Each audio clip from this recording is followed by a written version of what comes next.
I don't mean it. I don't mean kill. I mean just stand. Hey, what you gonna do when I come for your brother? When you step like a bull, step for his brother. Hey, what you gonna do when I come for your best friend? When you step like a bull, step for his best friend. I don't mean kill. I mean just stand. I don't mean kill.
Hello, everyone. This is Defense Politics Asia, and welcome to the DPA Open Mic 35.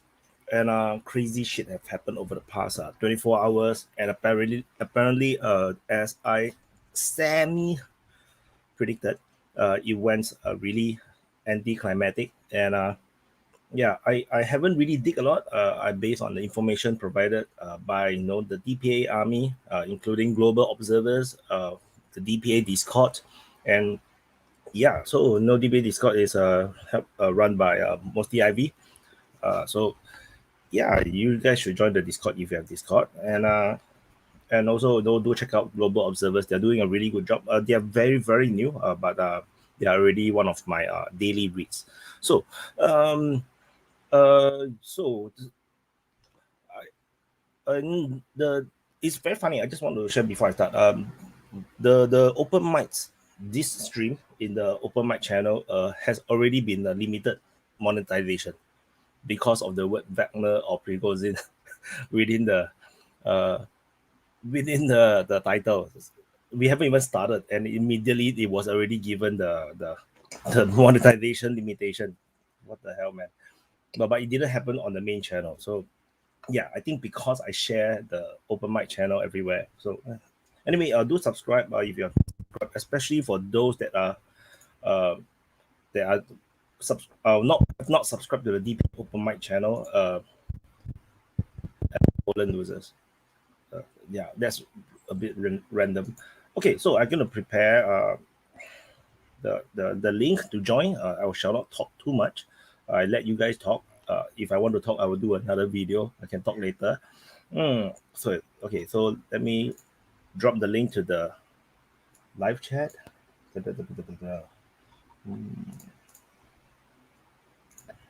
I, I was expecting some kind of a bigger shootout before they end it, but yeah, it did not happen.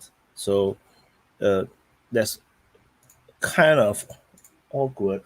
So let me drop this link here. So I drop on the main channel the link to join the DPA Open Mic channel stream, and then I'm going to drop this link to join the open mic, which is hosted on StreamYard. You do not need to install any apps. You just need the internet browser. And so I can drop the link. I have dropped the link in the DPA Open Mic live chat. I have pinned it, a DPA Open Mic channel's live chat of this stream. And I also going to drop this in the Rumbles. So this stream is a live stream in multiple places.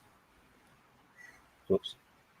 Okay. Live stream in multiple platforms. Rumble, DPA Open Mic, YouTube, DPA main channel, YouTube, Twitter. Yeah. So let me. Okay. So okay, let me prepare. Everybody is in. It's going to be, I think, a very hot stream. Everybody is going to be like chasing to talk. Hi Nunya, Mr. Lambo, Vaughn, Wayne. Vince webcam immediately died. Ray, shadowy. Wayne, please on your. Hello, everybody. On your webcam. Hey guys.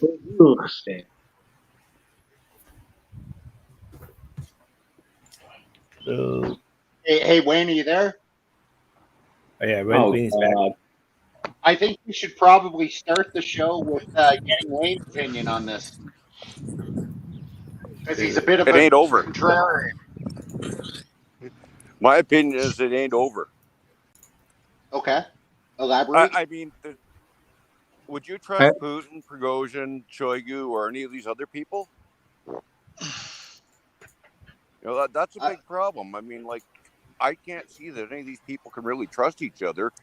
So I don't think it's over. I mean, I think it's quieted down for now, but I don't think it's finished. I agree. You second their propaganda. What exactly happened? Since nobody got killed and nobody went to jail and nobody lost their job. I mean, the theory is that Wagner, Prigozhin and Shoigu did lose their jobs, but I don't know if that's true. I mean, that's fine if you can show some evidence of that, like a resignation. I'm just saying, everybody, whatever they said it was, obviously it wasn't, because Prigozhin appears to be walking away clean. So that means he didn't break the law. We don't know that yet. I think if Prigozhin goes unpunished, it'll be a poor reflection of Putin as a leader. Nah, not a What if problem he's at doing all. what he was told, and now he walks away? Everything's done. Like I said, who knows what was done while everybody was watching the coup that wasn't a coup, that no one died, no one lost their job, no one got shot, no one's been arrested. So what did they really do? Well, They didn't drive to Moscow. Von, are we sure that no one dies? What about the helicopters that has been shot down? Fake news. Open question whether that happened at all. We It's fake don't know news. whether it's true. I think it's false. Yeah. Why don't Most you likely you false. already say something on the comments here on the YouTube about it? Can you clarify more? I'm actually not very 100% sure The because plane? we did have a quite firm report that 3 helicopters got shot down. 2 Mi-8, 1 Mi-35. Mi-35 is like it looks like the Hind, but there's only one image of a burning helicopter, and we do have video footages of the Ka-52 fighting with the Wagner forces.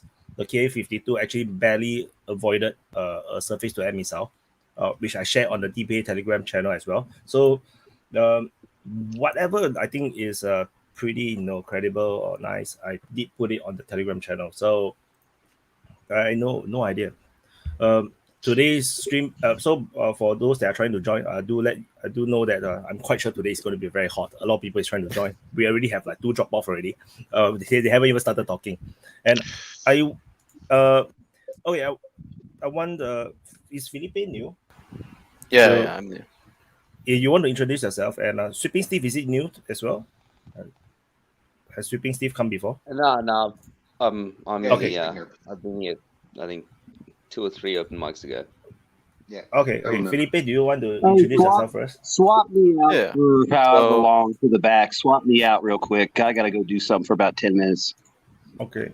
So, introduce myself, like age and stuff, previous background and shit. Oops. So I'm 26, almost 27. I did a couple of years in the army. Went to officer school, and I did training as infantry training and scout sniper training in the army. And then I still have contacts in my country's army, so I get some intel from the western side, and also Which country had you from? a couple of Sorry, friends. I live in Switzerland, so Okay. neutral-ish nowadays. And yeah, I got a couple of friends who went to Wagner when they were in Africa, but they came back, so sometimes they dropped some intel on me. And yeah, that's pretty much it. So you're from the Swiss army or French army? You went. Swiss. No, I Okay. didn't join the Foreign Legion. Oh, No, just Swiss Army. okay. You need to become a Vatican guard now. No Christian from me. Okay, I would like to chip in, if you allow, on the theory of what happened today. Yeah. Okay, I put my comments on the DPA chat, and so actually when it started, I started analyzing as a military officer, a retired veteran, that what is happening.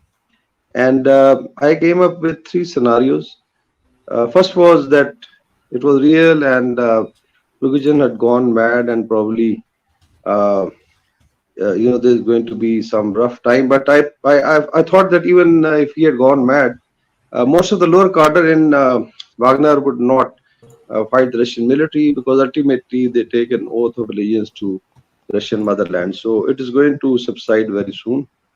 Scenario 2 was maybe it appears out of place, but now connecting the dots last 48 hours, it was that basically it was part of Maskirovka. That's my theory, and we can discuss it.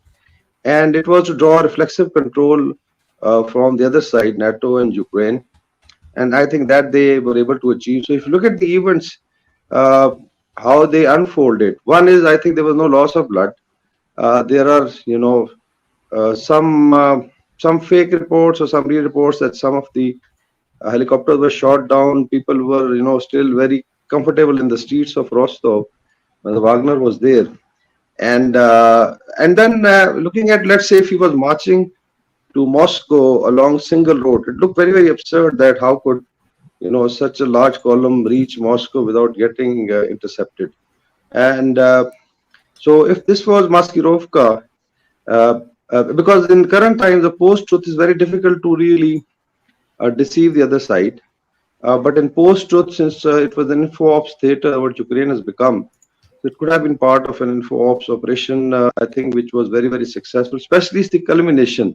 Suddenly, you have a Belarusian president. I don't know when he befriended Prigozhin. He lands up and everything is hunky-dory. And then they start going back. And there's also shifting of forces, mind you. Like there's a shifting of forces from south to north in this entire gambit. Because there is, I think, Ahmad boys are moving up to replace where Wagner, and Wagner has moved further north. So then you can also cover. Then there's also mobilization because Russian Federation wanted to now crush the rebellion. So there's mass mobilization. So this allows, the Russian side to mobilize 300,000 people. And there were a lot of dust created by the NATO and Ukrainian and Western websites on social media. There were all kinds of stories like Putin's aircraft is missing and all that. So these are 2 or 3 scenarios that I predicted in the start when it started. But we can discuss that what happened because I think next 48 hours things will be more clear what happens to Prigozhin and if there was a compromise, what sort of compromise. But suddenly everything, falling back to normal. So this somehow substantiates the theory that probably this could have, and this is a very, very classic example of a deception, because I think now what Ukrainians are doing was to get advantage of that, putting a lot of forces in certain areas they thought were being vacated, and probably they'll be sorted out. And meanwhile, I think Russia should be able to mobilize more forces. And people don't know where their forces are gone, because let's say if they're coming to crush the rebellion, they could have reached their jump-off points. So maybe you find in next week 300,000 people, troops reinforcing the front line. So these are 2 of the theories, and we can discuss it based on what happened. I may be wrong, but I predicted it, and I feel that probably it was more of Maskirovka, and to draw reflexive control. Reflexive control is again a Russian strategy. It's normally against a stupid enemy. You play on its fantasies, and you try to draw reaction, then make him start committing mistakes. So this way I will, I think, end my argument, and we can discuss it. Yeah. I'm going to agree completely. Yeah, I could add some stuff to that as well. Go ahead. You guys tell me. Yeah. So just a small recap of less than 24 hours. Wagner goes rogue. They take around 25,000 men, allegedly, and march to Moscow. They're uninterrupted. All roads are open to them. 0 standoffs that we know of or have pictures. No destroyed vehicles. The destroyed heli, I think, was proven wrong, the Ka-52. Chechens go into Rostov. It's labeled counter-intel by everyone, so countering the rebels.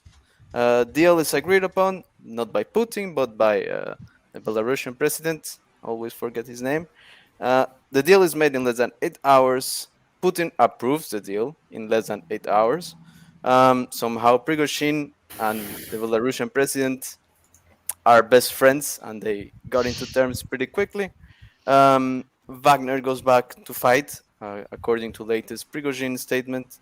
Putin will restructure the MOD probably as one of the follow-ups. They can fire everyone he wants. He doesn't need an explanation anymore because someone did a coup. The Belarus now has affirmed powerful ally from Russian because they negotiated with the Wagner rebels, quote unquote. and the Chechens are repositioned to Rostov, and Wagner, with all their might, can just reposition somewhere in the Belgorod region without telling the West, hey, we're moving. Because from what I've seen and what I have known from a couple of colonels, the West does keep tracks and does have pretty powerful intel from satellite intel and images that they just give to the Ukrainians, like target packages, and they scan them and say, hey, this is the target packages. They will be here and this time, this time, this time. See if you have any ammunition in range, and then struck them. So one way to avoid that and confuse the Ukrainians and the West and their analysis is just, hey, there's a coup. The troops are moving to Moscow. No one knows what's happening really. And then mysteriously, Wagner always leaves men behind on the way to Moscow to secure the roads, but no one knows then what happens to those men. They can just redeploy back to the front quicker and make less of noise that way, and it's harder to track. So that's pretty much what I think as well that happened. Putin just consolidating more power and moving forces. May I say what I think happened? Okay. Okay, so I think this started in 11 8 p.m. or 9 p.m. Moscow time, and first off, at first it was not clear to me, but what I think is that a few thousand Wagner troops came from Ukraine and enter from the Ukraine war zone and enter Rostov, and from there they basically got ready and stuff. They captured the southern military district headquarters, and then after that they started going up the highway towards Moscow. And when they were going through the highway, I think they were negotiating, because the negotiation needs to take place at some time. So I think that the negotiation took place while they were on the highway going towards Moscow, and and then the terms were agreed upon by Prigozhin and the Russian government, which is basically Putin, Shoigu, and Gerasimov, and while Lukashenko was facilitating the negotiations. So I don't think there will be any changes in the Ministry of Defense, because the Peskov said that there were no discussions about changes in the Ministry of Defense, and I don't think there will be any trials or anything. Wagner, the troops, and Prigozhin is basically free now. They have been pardoned for their this crime, because this was agreed in negotiations, as Peskov said. I think he also said a few other more things, but basically I don't have very big theory. I think it is what we saw in the news. That is that they basically came in. Prigozhin was angry because of the MOD leadership not doing much for the war in Ukraine, especially with the ammo issue. So Prigozhin came in and was like, it's enough, we need to fix this. If you don't agree, we will start a war. He was like this. So I think that's what happened. The negotiations went down, and they finally agreed to fix all their disagreements. Yeah, that's okay. Well, I'm in the camp that doesn't buy that it's sincere at all. I think all of Wagner's points are right, and I think I just to throw in a couple more things I think everyone's missed so far. One is that Prigozhin has been positioned now as a kind of controlled opposition to Putin. He may have got some Western money. He certainly could get some in the future. There are certainly hopeful people who think he's some kind of counter to Putin, so that's nicely set up. The Wagner troops themselves, even if they're not led by him, will form new mercenary companies. They'll be quite welcome in Africa. Putin has distanced himself from them, so he will no longer be blamed for anything they do in Africa. And I think they're very well positioned to take on AFRICOM there. He has a list of every single reaction that everyone in Russia had to these events. Did they call their friends? Did they express approval, disapproval? He knows now who his friends and enemies are very clearly. And then there's also these counter-terror powers he now has, which are very considerable, and let him deploy troops into the region, including conscripts, and let him impose kind of martial law powers. And another thing that he gets out of this is that to the degree that anyone in Ukraine made a positioning decision or took an unwise assault, they paid for it, because the troops they ran into were very well prepared, and which essentially the whole thing was a trap. Come at us, and they did come at them. And I've heard that as many as 2 whole brigades were lost to Ukraine just literally today. So that should round out the list of things that Putin gets as a benefit. To me, if you're familiar with North American fake TV wrestling, this is what's called a heel turn, where somebody shows up and suddenly becomes a bad guy when they were a good guy, and then there's some kind of tussle, and then some manager shows up and negotiates a new deal for them to take them away from the person they're fighting with, which is Lukashenko's role here. And that is important. I agree with Wagner. He has to make Lukashenko look like a hero, like a mediator, like a real boss in front of his own people. Who knows what happens with Shoigu and Gerasimov, but whatever it is, it's whatever Putin wants, because he now has the excuse to do whatever he wants. So I think we have enough things that Putin gains from the staged coup to just say it's staged and not believe anything more of it.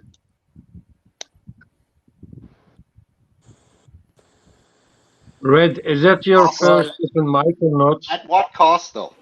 Yes. No. I've been to a few open mics before. Okay. Sorry.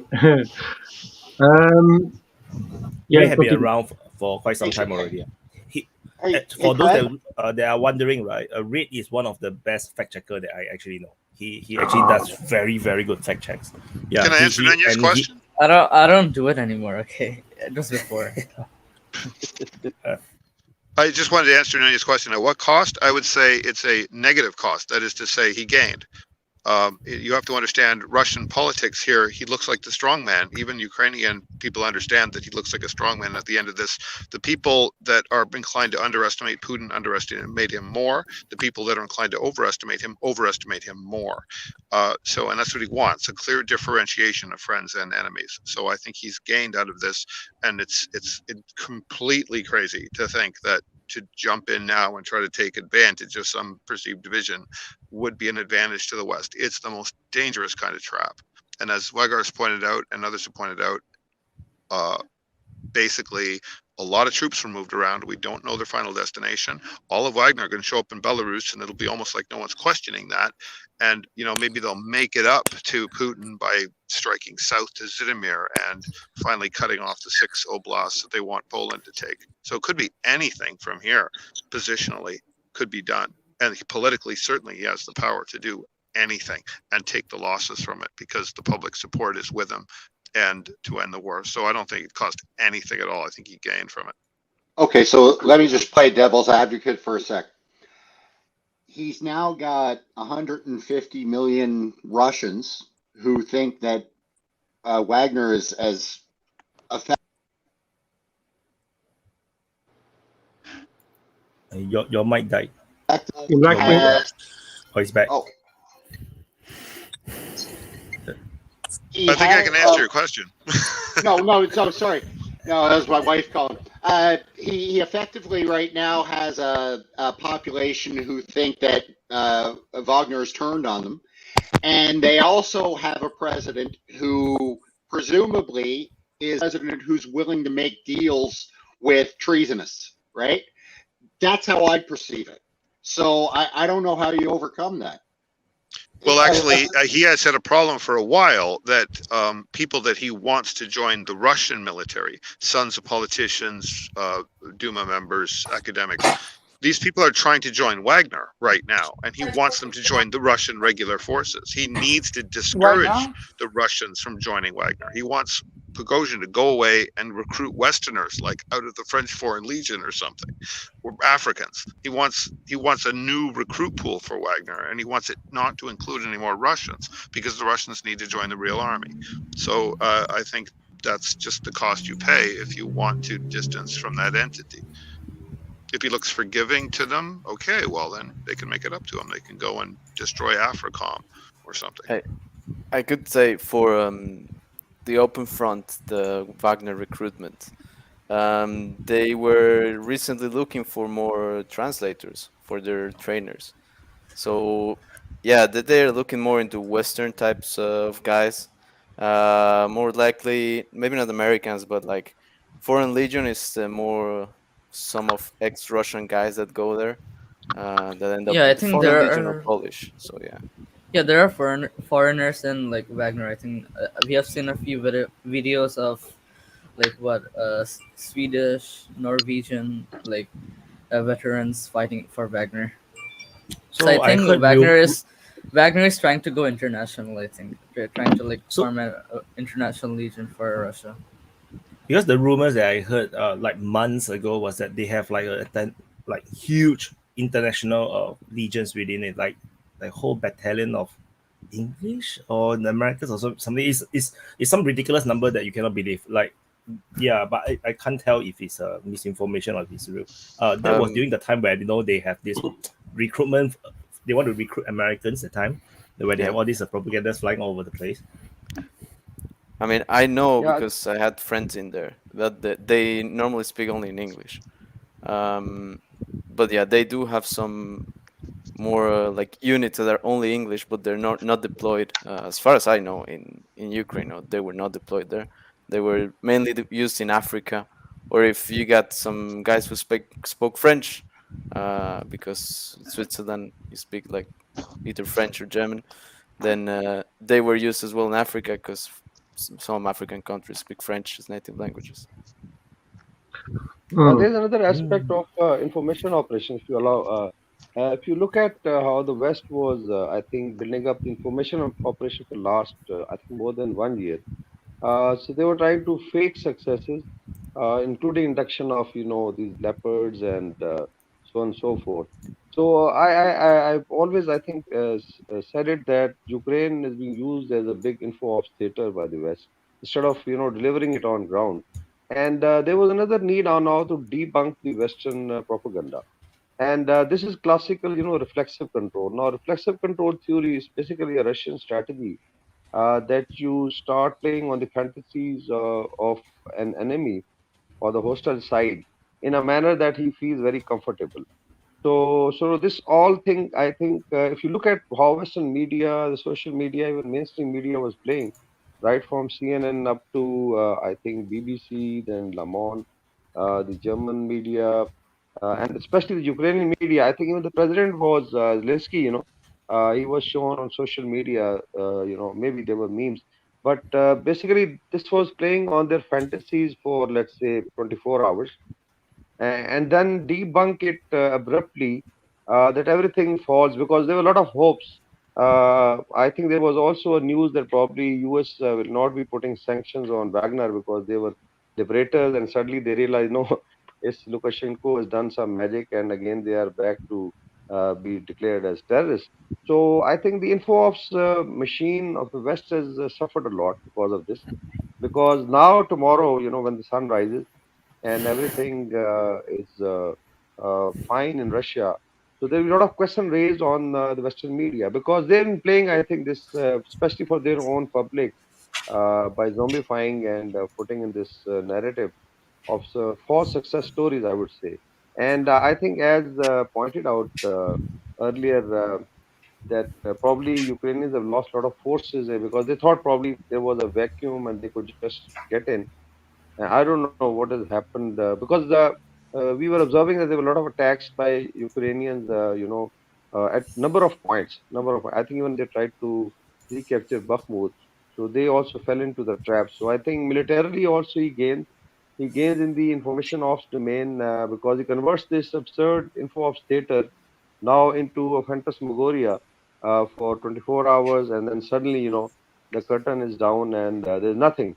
Interesting thing is there are no casualties. Somebody was, giving on Wikipedia the, this revolution for 24 hours.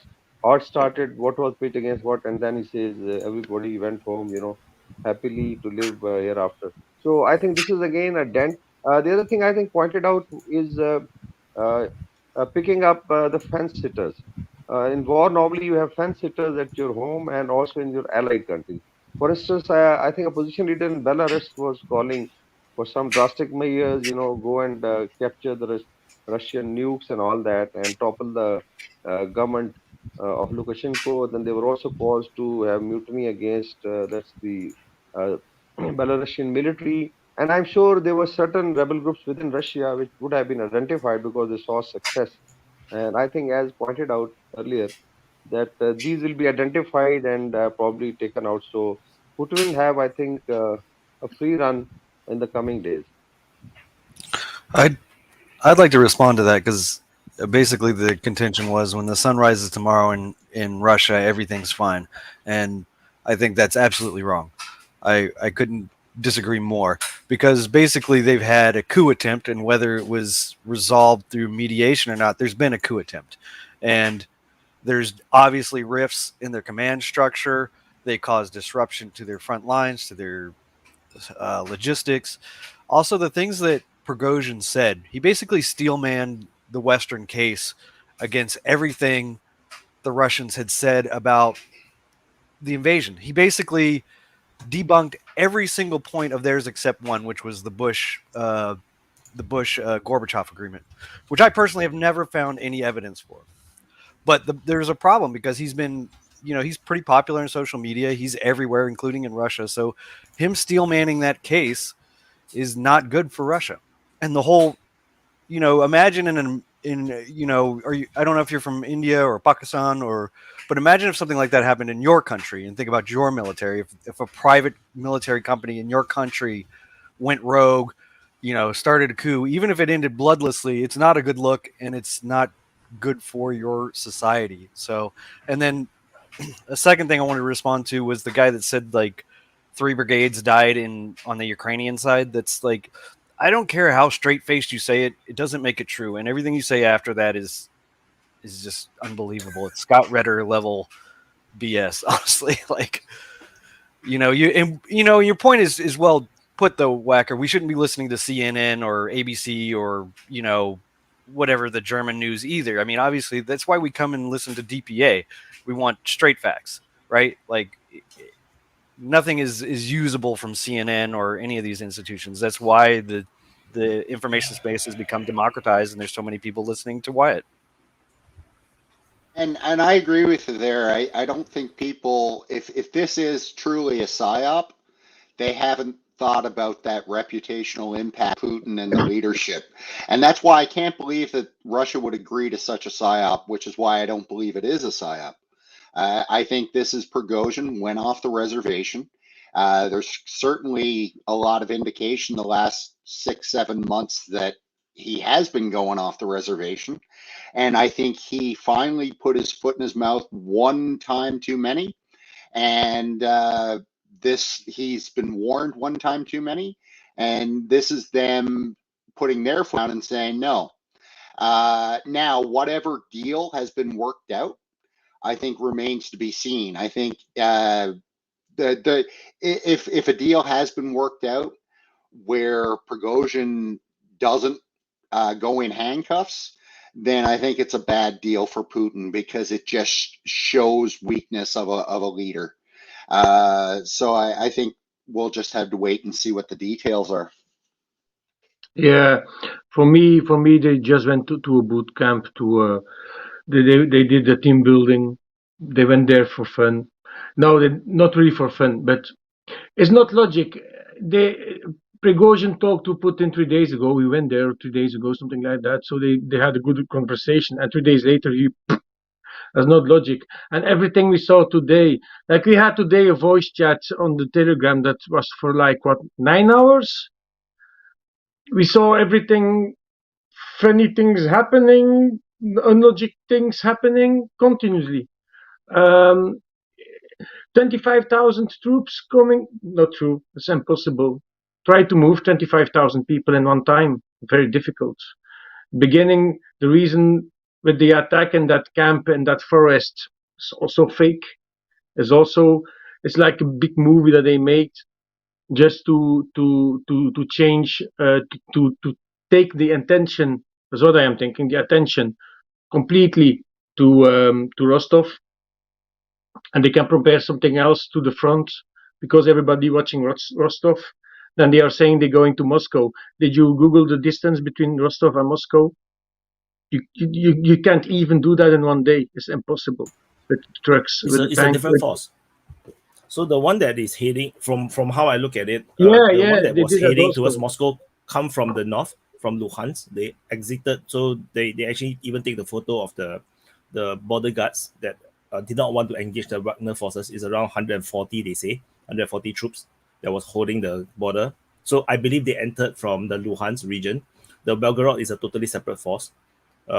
So which is also why the labeling is also different. We see the red Z in Belgorod, but we don't see the red Z in the force that was heading up the M4 highway. So yeah, so which is But it's also still- very confusing because when we are looking at all these videos, right, we can't even tell are they Russian military or are they Wagner. They all look the same. So Yeah, when I see all the claims on Twitter, I was like, how the hell you know that those are Wagner? It don't make sense to me. It's still a big difference in distance. Also, it's also a big difference in distance to travel to go to Moscow, and you see Rostov has a military base, has military bases, has airfields, has some. They sending guys from right Russia. It's just not everything that happened wasn't logic. And then suddenly you see a message, yeah, we're gonna retreat, we have an agreement. You see them partying, saying like nothing happened. For me, they're just playing a mind game like Prigozhin always did. It's like in Bakhmut, he was complaining they didn't have any mission anymore, and the next day they were bombing Bakhmut like crap with the artillery. So for me, they're just playing a game with the propaganda, with the media, with the West. If I just looking to the news today in Belgium, everything was happened told by an expert of Russia. How they was busy talking by Prigozhin. Is like that Prigozhin, you need to be more afraid of him compared to Putin. It's like the media they don't even know about what they are talking. We are busy today from 9 hours long to watching all the footage we received yesterday night already. Also, we were watching all the footage we received by everything that happened. I think Nunya was absolutely correct. Actually, I think that Prigozhin backed himself into a corner with his mouth over time, and that essentially, like, if you remember, what was that a couple weeks ago, Wyatt, where the Ministry of Defense said you're going to sign a contract now or you're done, and he said no, and then there was that bit where he was doing the theater at the MOD office and everything. So essentially, he had backed himself into a corner, and I think that there was no way out for him to basically go out with guns blazing, because everybody in his organization felt like if we get underneath Shoigu, we're all dead. It's not going to end well for us if we get integrated into the army, and then, if we don't do anything, the MOD is too big to fight. So I think he took an opportunity to try and just make a run for it. I think Nunya was absolutely right, but I do think Shadowy's trying to get in here. Please, let me speak. I have a thing to add about that. I think the key point of this situation is Putin's speech this morning. Before the speech, it could have been a mind game, like Mr. Lambeau said, or some kind of decoy or something like that. But after the speech, from Putin, it's no longer a decoy. It's no longer a mind game. It's a serious political matters. If it had been a speech from Medvedev, for instance, it could have been something else, or even Shoigu. It could still be a mind game or a decoy. But if it's Putin who speaks directly, so it becomes immediately a very serious political matters. And it's what it showed to the whole world. Because a lot of people in the south or the east believe that Putin is a very serious guy. And he wouldn't speak about some small important decoy or mind game with Ukraine. Okay, that would be the Medvedev job, not the Putin job. Putin is about very serious things. And I think it's why I don't agree with Mr. Lambeau. It's not a decoy. This morning, it was very, very serious. Maybe now they are going to try to say that it was something else. But when Putin makes his speech, it creates a very serious things. Next one. Hey guys, I fresh off the think presses here. Yeah, I Oh, think the same thing. I think like Wagner was like forced into a corner. Like the MOD was about to like what destroy them or like basically integrate the whole Wagner PMC into the army. So Prigozhin had no choice but to save his PMC. He took this hard choice. so That's what guys, I. right off the presses here. Thank you to Jazz Dude in the chat who directed me to this. This is on RT right now. The terms of this negotiation. Prigozhin is going to go to Belarus. The fighters won't be persecuted, and the charges against Prigozhin have been dropped. So it looks like he's been exiled to Belarus. I don't know what that means, but Yeah, I posted both that the in leaders chat and the like 10 fighters. minutes ago. Yeah, the Okay. leaders and the fighters are all not going to be charged. I think they also don't dare to charge. To be honest, they don't dare to charge them. If not, Yeah. the By fighting the will way, become real. like just an hour I, ago, I I think think it's the something like I the think Roman at did in best, the antique time. yeah. It's some and kind at of Kremlin. exile best, from the what's they called the tribune. We win the war and we decided to try to take Rome. And since he missed these things, he has been exiled by the Roman politician. If he's really if you really have to stay in Belarus, it's a kind of exile. Okay, so I now would all like you to have to come up figure with out two is more who points. Prigozhin is going to Hello. pick to be his proxy to run Wagner while he sits in Belarus and retires. Yeah. Yeah, it was a And, coup. It was a coup. Now he gets to retire in fucking Belarus. and not just that, maybe Wagner will Yeah, actually because that's what Russia deploy. does. I mean, look through their history. All the guys that ever stood against the Soviets and Stalin, they all got dachas in fucking Belarus and retired. Yes, exactly. Yeah. And if he leaves Belarus, he's going to have very serious problem. And maybe Wagner would move their HQ to Belarus. No, then they will be at the front line if they ever fight with NATO. So they will be No, the first what I line think would troops. be a good idea, Wyatt. What I think would be a good idea for Wagner is to move their headquarters to Syria, to Tartus base.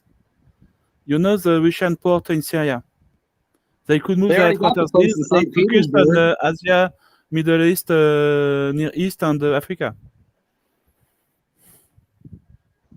Yeah, I got to say, I Okay. bought the whole.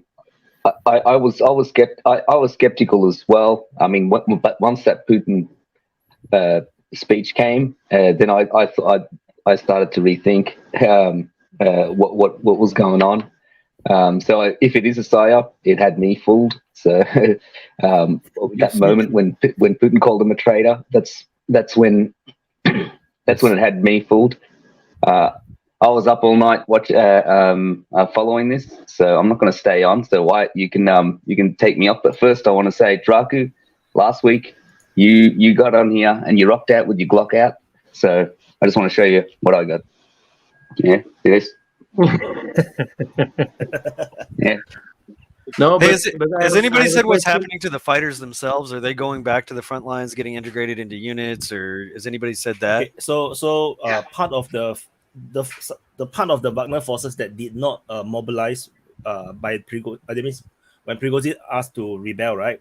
There's part of the Wagner forces that did not answer the call.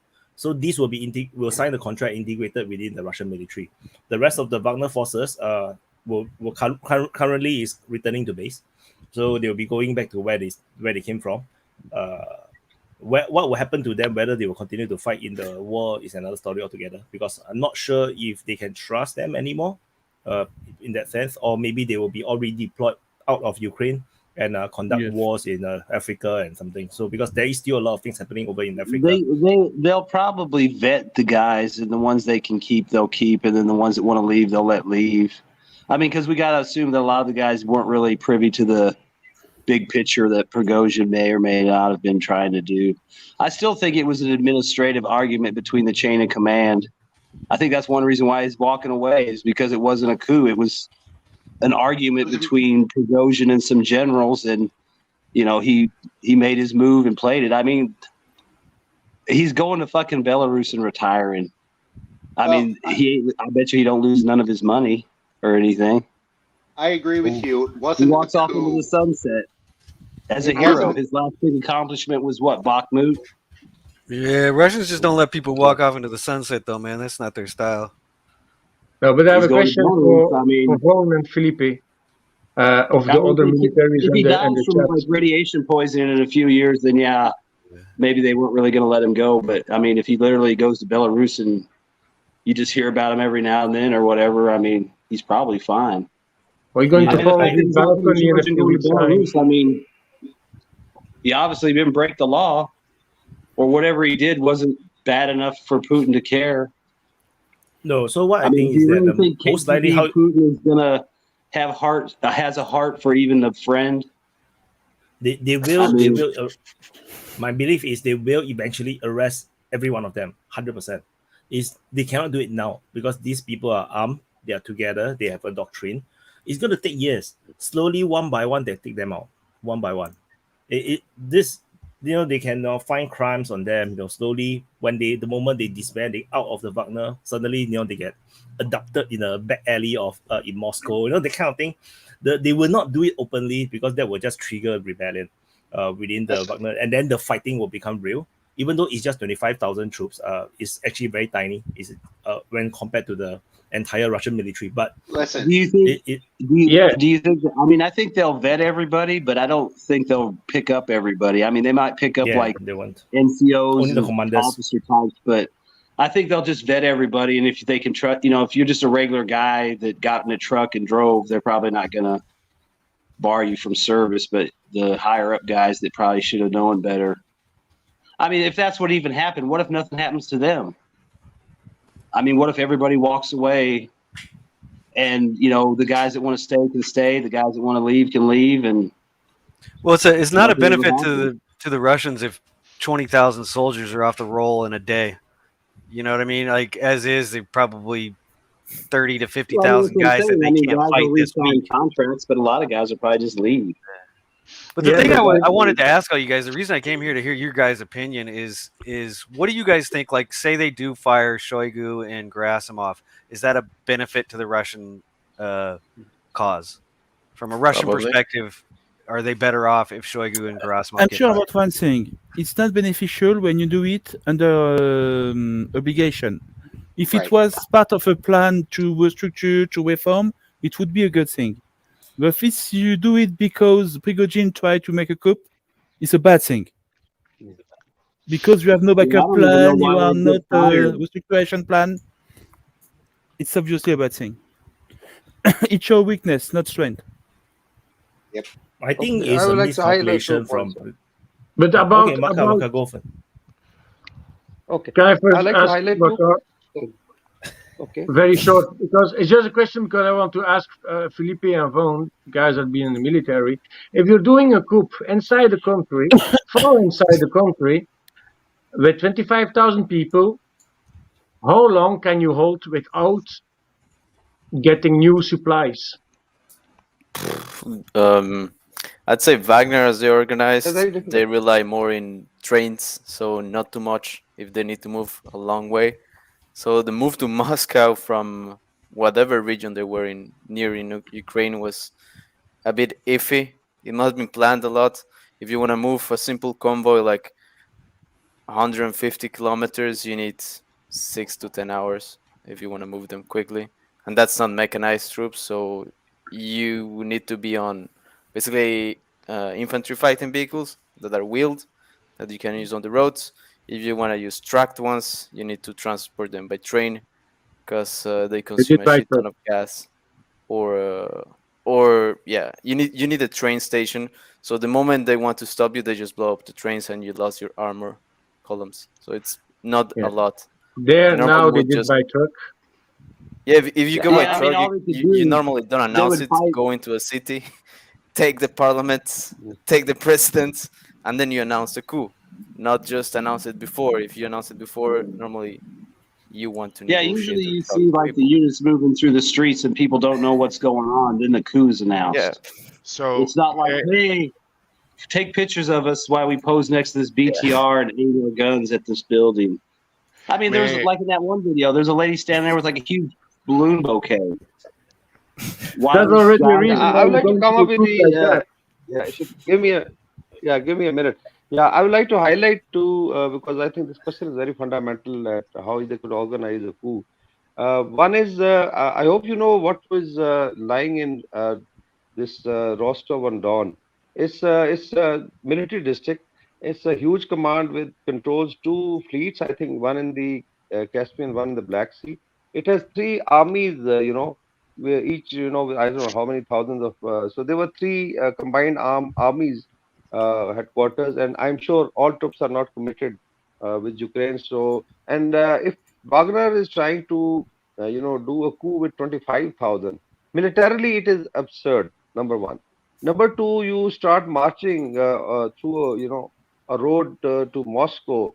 So you know that in military vehicles you generally require refueling after every 200 kilometers because that's the amount of I think it may be 100 kilometers you require refueling. So were you expecting the petrol pumps or the gas pumps or the gas station on the way to give you Russian military could always, block it with air and all that. So it not have been definitely if somebody was planning. It looked very, very absurd. And then you are going and capturing some part of Rostov on Don, which is a very huge military headquarters with it's a huge command. I think he commands something like 300,000 troops. The commander in Rostov on Don, all not committed, but definitely they would have had reserve. Then you are extricating from a better location getting organized and then going for a coup. So these are, some of the things which you create confusion. The other is about President Putin's speech. Do you remember George Bush making a speech after 9/11? Somebody recalls at the highest level, and we in Pakistan, we still believe that it was a false flag. What happened on 9/11, and then the president comes. He was in a school, I think, in a kindergarten, reading a book which was inverted, and then he comes up and makes a speech, and then things starts rolling up. So you can always expect during war, a president, in case it's a strategic deception, doing it.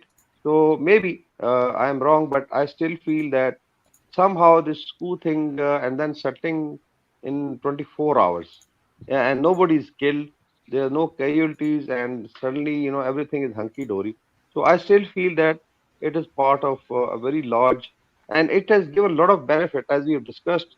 If you look at it, how much it has benefited to Putin in terms of internal control to his allies, then also to identify how the world leaders were reacting. So I'm sure we must be very clear now what kind of messages were coming from media to break the info ops, absurd theater of the West is myth, and then demoralize the Ukrainians because they were imagine that you are hoping that tomorrow morning, it will be a victory for Ukraine, and suddenly you find that actually it has become a monster with more forces. So still, I don't know because I still feel that we have to wait for another 48 hours. And why Prigozhin, who's declared traitor, who's declared anarchist, he should have been shot actually, is given a passage, and somebody said that will dent Putin's reputation. So why he is allowed? I don't know how many troops will go to Belarusia because there is a sidestepping of forces taking place, and in this fog, I tell you, nobody will exactly know how the positioning is done for those troops which are mobilized to crush the rebellion and those who were already part of it. There's a lot of movement, and I think this is one of the best strategic deceptions that I have seen in my lifetime. I want to let Lorenzo introduce himself. He's new on the open mic. Hello. So I reside in the U.S. currently. I can't talk about my work. I have to leave that secret. So what I wanted to do was talk with my background. I have a similar background to some of the people in here. I wanted to talk to what Felipe said and what Wakar. Is it Wakar? Yeah, Wakar. Nice to meet you. So Thank you. I am concurrence with you two. I think that number one, I stress what you said, which is pay attention to the next 48 hours. I think that when you look at the situation as a whole, what media and adversaries are doing, particularly for Russia, is I think that Putin is paying close attention to how his adversaries are acting in this event so he can know how to posture his next offensive. That's what I think this was for. Was when we understand the idea of major offenses that Russia may or may not, act upon, they do know there are saboteurs within their midst. Because I do think, historically, when you think about the posturing of Putin, he wouldn't let something like this just be such a slap on the wrist, which is the reason why I take the position that you had taken, that this was a false flag, and it's mainly to see how the West reacts, how Ukraine reacts, and like you said beautifully too, Belarus. It's a good way to seemingly, right, position the Wagner forces in Belarus potentially for a northern offensive. If they're looking to that option in the future, without giving, what would you say, a direct, obvious movement plan to Zelensky. So that's what I've immediately taken from this, because as you said, the lack of resistance from the MOD, allowing 25,000 troops to just move freely. And the biggest one you talked on is logistics. There's no way a seasoned commander like that is just going to start a coup without having secured numerous supply lines on his route to his objective. That is beyond sloppy for any military commander in power that literally is operationally in command today. You could find no army that would be that sloppy, I think, in today's military doctrine. To play devil's advocate, Prigozhin could have felt backed in a corner, so he could have felt like he was screwed any way he turned, and so his only way was to try and fight his way out. Second, the Russian military doesn't want to kill 25,000 Russian soldiers inside their own country. Also, with civilian casualties, infrastructure damage, the whole embarrassment on the world stage, they wanted to make a deal or just contain that unit as much as possible till the very last minute before they actually had to start shedding their own blood, in my opinion. So, I mean, it could have been a false flag, but that would be pretty crazy, and I'm not sure what the upside is. And it's not even proven also if there were 25,000 people. Can be 5,000, can be 2,000, can be 1,500. Not proven. Nothing is proven. Yeah. And from the footage we saw, impossible to see 25,000 people. And it's impossible to organize that so fast also. Yeah, my main concern, as you just touched on, Mr. Lambo and JB, is the fact of the matter is, when we talk about refueling, what Wagner basically touched on is how many fuel lines were procured, how many potential tankers, or even rations for their troops, right? Like when we think about this play, is all right. Say you hunker down, you entrench, right? You're like, okay, we're coming for the MOD. What is your plan if plan A doesn't work? These are contingencies that military commanders do think about. Okay, if we don't get Gold Point, what about Black Point? So when I look at this, I'm like, we've seen what they've done in Bakhmut, right? We've seen we have a track record of his operational, history and his record. And so for a man of his caliber who has outsmarted Ukraine, tactics, which is trained by NATO to NATO standard, by the way, I do not think that someone of his caliber could be so sloppy within the internals of Russia. That's the reason why I take that point. I also saw a video where there was a Wagner guy supposedly in one of the Rostov, I guess, ordering like KFC or something at a fast food place. I mean, another thing too is like if there was any seriousness to it, like let's say you couldn't get a big logistical line together, you would at least put advanced teams ahead of you to secure gas stations in these cities along the route. All of that, it's like falls on you could always clean out the snacks and stuff to feed the guys if you really were desperate. I mean why you send guys ahead to do that? So if this is all a farce, why make the West case for them though? That's the part that doesn't add up, because he goes through and makes the West case for them. Every point he goes through and makes the West case for them. So is there no reaction from the Russian government? That's why I think he's backed into a corner, because he ran his mouth so much. He put himself directly in conflict with Shoigu. Retired to Belarus. Well, you said it beautifully earlier. I was listening because I got on because I heard somebody mention it beautifully.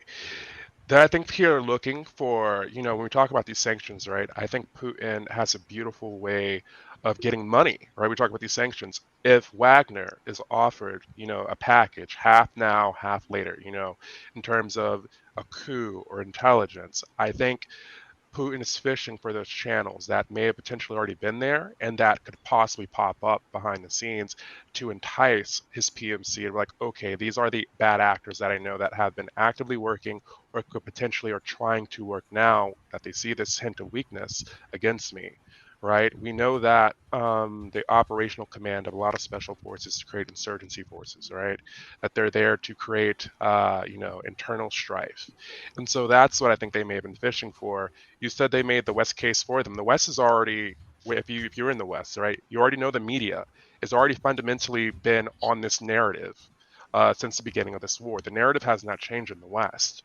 Right. So, and if you look at Western media too, if you go in their comment section of mainstream, say CNN, Yahoo, you will see these people have fundamentally never changed their opinions or sympathies for Russia. So I think Putin knows that, and so he's like, the West's mind will never have been changed, but what I can do is I can choose to win this war, because I think Putin knows that fundamentally his foreign policy decision going 50 years even forward, that Russia will never be the West's friend. We saw it in 2001, because mind you, Russia has asked to be part of NATO several times, and the West has turned them away, particularly the US, and that's by design. So I think that Putin knows this historically. We've seen his interviews where he's talked about this at length, numerous times, pleading to them, and I think he's sort of forsaken the idea that the West will ever warm up to him. And so I think he's sort of moving more so in a military versus a political perspective. Go Vaughn, but I got to respond to that. Yeah, I was just going to say also, I mean, there's always talk about how, I guess vulnerable Belarus is to a coup and Lukashenko. Could relocating Prigozhin there in a section of Wagner just be extra boots on the ground to secure a Lukashenko regime? And that's why he's involved in the deal, because he needs those guys there to make sure he doesn't get taken out by a color revolution. Because, I mean, that is a weak point they always seem to be focusing on. And they have sat out the war and tried to be neutral, I guess, to try to keep the pressure off of them from outside forces. But maybe it's getting to the point where he's got to have some guys in there that he can trust besides the whatever military he can trust. Or maybe he just needs more forces because he needs to make sure he can stay in power. And I mean, they move there and he gets relocated and retired. And then if something happens, he's conveniently there. Or like somebody said, that he's there for the northern offensive, or he's there to scare them or just attract attention. If 20,000 Wagner guys decide to move up to the border, Ukraine's going to do something and react. So, I mean, it's just another thing where they could just move these guys around and mess with them. I mean, remember when they said they were in someplace in Serbia, and it was just a busload of guys that like went in there and hung out for a day and left, or they popped them down in like somewhere down south last year. They showed up in some buses and the Wagners are here. The Wagners are here. I mean, it could just be stuff like that, but I mean, maybe that's why they're going to Belarus. Maybe they're there to shore up the Lukashenko regime. I have to respond. I have to respond to that part though. To create a new Belarusian battalion for Wagner. Because if the MOD don't want Wagner to add a new Russian battalion, maybe they would agree to add the Belarusian battalion to Wagner. I have to respond to this part though about like the poor me Russia, the poor isolated. Oh, we're victims. NATO's going to attack us. A fifth of the world's landmass is not enough to give us breathing room. Like, that is one of the foundational fallacies of the whole build up to this war. I mean, it's as tantamount to the U.S. saying we were in danger from Iraq, WMDs. It is absolute nonsense. Like basically America itself was in a bad spot before this because Putin had outmaneuvered us. He had peeled Germany and France and other European countries away from the United States. Like he thought he made a gamble, but it didn't work out because at that time, basically those guys had turned towards Russia and nobody was attacking Russia. Russia's got effing nukes and a fifth of the world's landmass. Like nobody was ever attacking them. And also, if you believe that like security for Russia is an issue, where do you stop? Is if you say, okay, they need Ukraine to feel secure. How about Latvia? How about Poland? How about Finland? Where do they stop? What would make them feel Ukraine secure? is a natural. Ukraine is a natural strategic stopping point. So Yeah, that- in World War it, II, it makes sense. these countries have nukes now. Like you can't just attack Russia and expect not to get effing nuked. It's the same It thing doesn't for the make any US. sense anymore. Yeah, but Finland The same should thing stay for all the big neutral. countries. Ukraine should stay neutral. Latvia and Poland should stay neutral. They didn't need to join NATO if they didn't think Russia was going to attack them, and they're not going to Well, attack history Russia. shows that Russia is aggressive. I mean, and that So didn't is stop. Germany. And So is everybody Germany. acts So like is there was this France. big So is peace. England.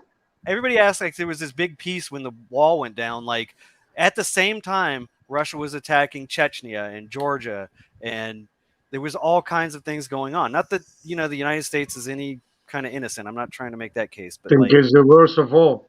I think but it's the same thing for all the big countries. I mean, those were part of the Soviet Wherever Union. they are, They're they allowed want to to do what they expand want to their their own influence country. area. there's no basis for this, like, this insecurity of Russia. They've got nukes. They're huge. Nobody is attacking them from Ukraine, from the Baltic, from Turkey, from India. If I may. Nobody. Like, it's ridiculous. If I may, Just for one your sec, point. I Yeah, just go want ahead. to say, I just want to free up my spot for someone new to join. Guys, join. We were up all night last night talking about this. It's a great community in the lounge once you get in there. So, join up. But I'm going to go. All right, catch you guys. Thanks for having us.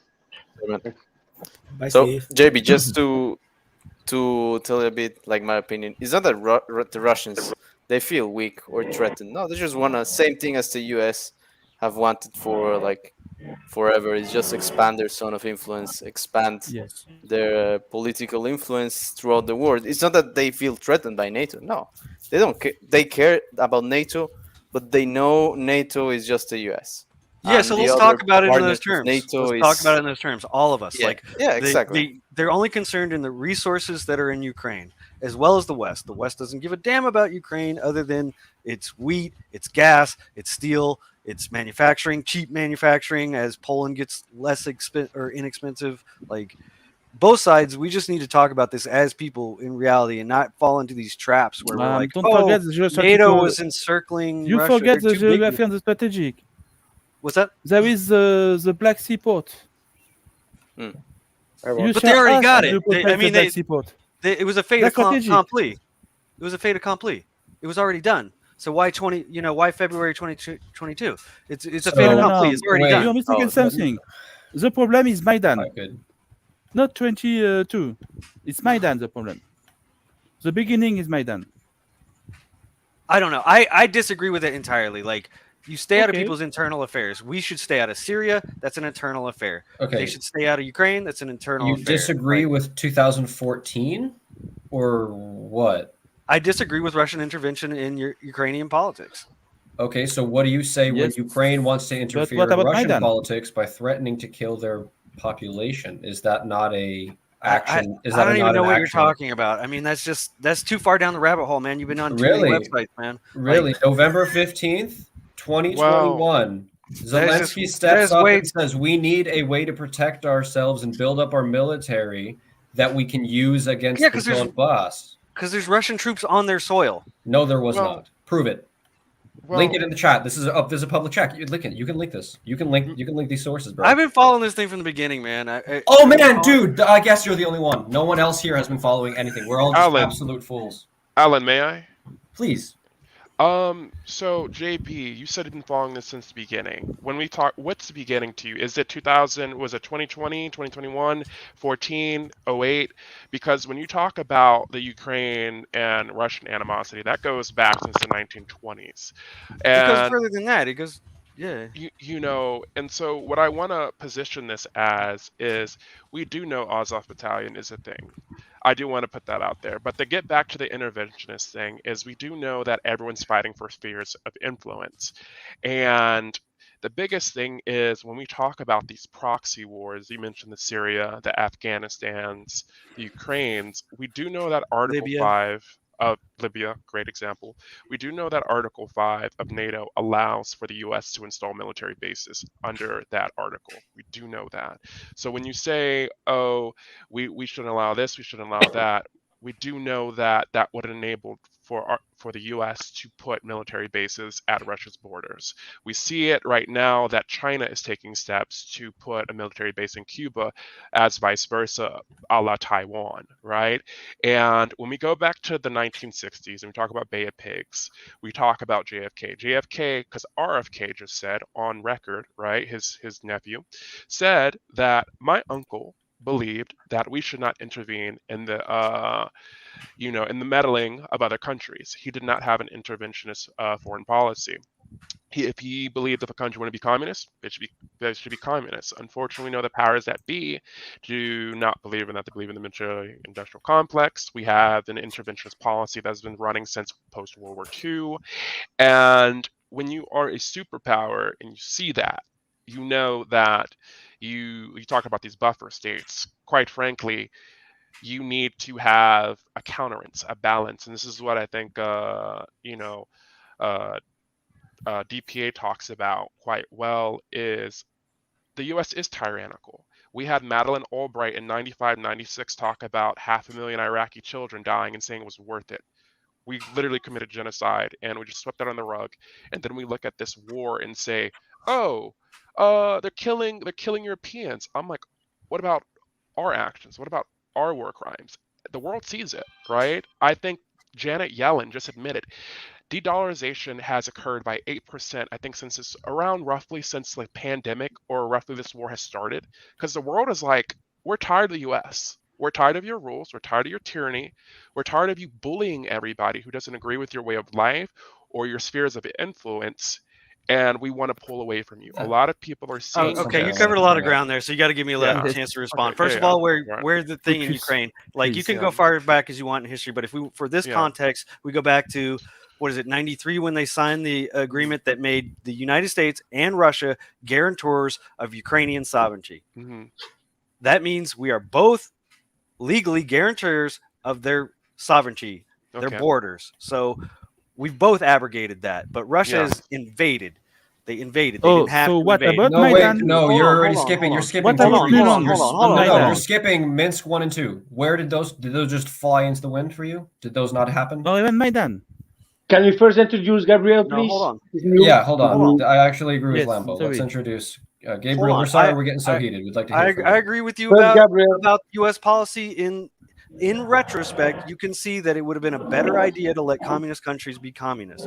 Vietnam is a perfect example where Ho Chi Minh was not on the Russian train. I mean, they could have seen that just looking at Tito. But in the context of that time, remember that the Soviets' stated goal was worldwide communist revolution. From the very inception of this communist state in Russia, they said, we want to take over every country in Europe and we want to turn every country in the world communist. And they, after World War II and before World War II, they were invading countries and installing their own governments. So in that context, if you're a leader in that context, then you have to assume that everything they're doing is to do that. If we make an ally, if we ally with Turkey, it's not to invade Russia and turn them democratic. It's just we're allies with Turkey. If we make an alliance with Estonia, it's not to take over them and tell them who's your leader. It's just to have a partnership. It's different. Yes, we're evil. We're just the lesser of evils. But U.S. policy has been formed by Soviet policy. Soviet states. Yeah. Right. Please Gabriel, first go ahead and introduce Gabriel, yourself. and then let Archimedes please first talk. Hello? First, Gabriel. Can you hear Hi, me? Gabriel. Well, nice to meet you guys. Wonderful. It's my problem. Yeah, your mic is very. No. We can hear you perfectly well, but it sounds like you're in a metal box. You're very echoey. Yeah, I'm kind of in a metal box. I'll see if I can find a better place. Hello? That's Can you much get better. here? Much better. Oh, okay, great. Well, nice to hear you guys out. Wonderful discussion. A very eclectic group. Lots of interesting points. And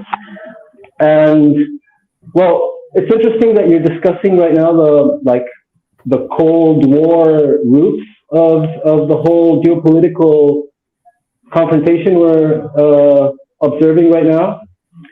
And well, I'm living currently in Chile, from Argentina, and to go to JB's point about the soft power of U.S. influence, it's a dilemma for me because I don't know, I can't particularly rewrite history to understand how it would be in another scenario, but here in South America, at least, there was really severe dictatorships sponsored, overtly sponsored by U.S. foreign policy to avoid the monolithic communist idea, which might have been Soviet foreign policy.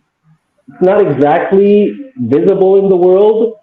If it was actually like that, maybe it's just an abstract ideal that communism was, in their words, the best system, the most just, whatever, and so they wanted the world to become communist in a abstract sense, or maybe it was a real world conquest scenario. But from my perspective, at least, my understanding of history, Russia has been really severely damaged by Western invasion, devastating, horrific scenario. So it's logical that they have a certain apprehension to what military movements go on in the West, right? Specifically after the Great Patriotic War, for them, World War II, the situation didn't actually improve for them after. NATO formed, and there was immediately another Western bloc ready to confront them. So that, for me, kind of explains what you say is true, JB. No one is going to go and attack Russia because they have nukes, right? But there is a progressive encroachment on them, and you have a very clear example in what happened to Yugoslavia, how an internal conflict immediately turned into a NATO invasion, and then dismembering the country. So there's a giving the devil his due, there's a realistic perspective of risk, because Russia hasn't been invaded from outside in the past 80 years, but it has suffered these internal conflicts like what happened to Yugoslavia, or like what happened to Syria, or like what happened, they've had these sort of regional conflicts that could threaten to devolve into sort of an internal schism that would threaten their integrity as a state. I would like to add one thing, if that's okay. You did cover these internal conflicts, but you have not covered the slow infestation of this Western culture into Russia. Of like this wokeism, this very, very, what would you call it? I want to say far left, but it's not far left, right? It's this very overly tolerant. No, it's globalist. Right? Globalist, yes. This globalist regime. Globalist liberal mentality, yeah, basically. Yeah, I want to address that too, because there's this whole idea that we've become this end of Rome, there's something wrong with us, we got no values and everything. We're at the front of all the complexities. You know, people can look down at their nose from us in China and Mexico and Europe, but they were basically one type of society. It was all Chinese, it was all Mexicans, it's all Indians, it's all Pakistanians. Here there's everybody. And yes, we look bad from the outside, but we're working on it. There's everybody from every ethnicity here and every cultural aspect. So we are basically hashing out everything before the rest of the world has to hash it out. You know? So we aren't degenerates. We're hashing out the next generation of ideas. There were people there were still countries that had slavery in Africa after the United States abolished it. You know, we're not degenerates. We just let transsexual people show their tits on the White House lawn and publish it on all social medias. That Yeah, is very true. that's not a good look, but the world is headed a different direction whether you want it or not. Like people, in 20, 30 years, people are going to Whether be we want grafting it or in. not, no, People are going to be. absolutely not. It's not. The world is resisting against it. In fact. I don't know, man. People are going to do what they're going to do, man. In 20, 30 years, there's going to be a technology so people can graft animal ears on their head and have tails. Like, the world is going to change. It's just the way it JB, is. And, you and served, 30 right? years ago, my parents grew up in segregated schools. So, and people were saying the exact same thing you were then, where like, this is bullshit. We can't have these blanks in our schools. Like, things change. The world moves on. JB, you served, right? No. Okay, I wouldn't ask that question. Okay. But yes, things change. Are you arguing that things are changing for the better, or they're just bound to change? We're just at the front of it. We're at the social battlefield of the world, like at the center of it. Like, there's so many cultures, there's so many ideas. That's the beauty of America. Yeah, it's an ugly mess. It's a hot mess, but like, that's the beauty of America, is that we're working on the issues before everybody else has to deal with them. Look at Europe, man. communist? Europe was looking down there at nose at us for years. And then all of a sudden they got North African That's not immigrants working and it's for a communists mess. that They're you're like, saying. Oh, that's bullshit that you're talking.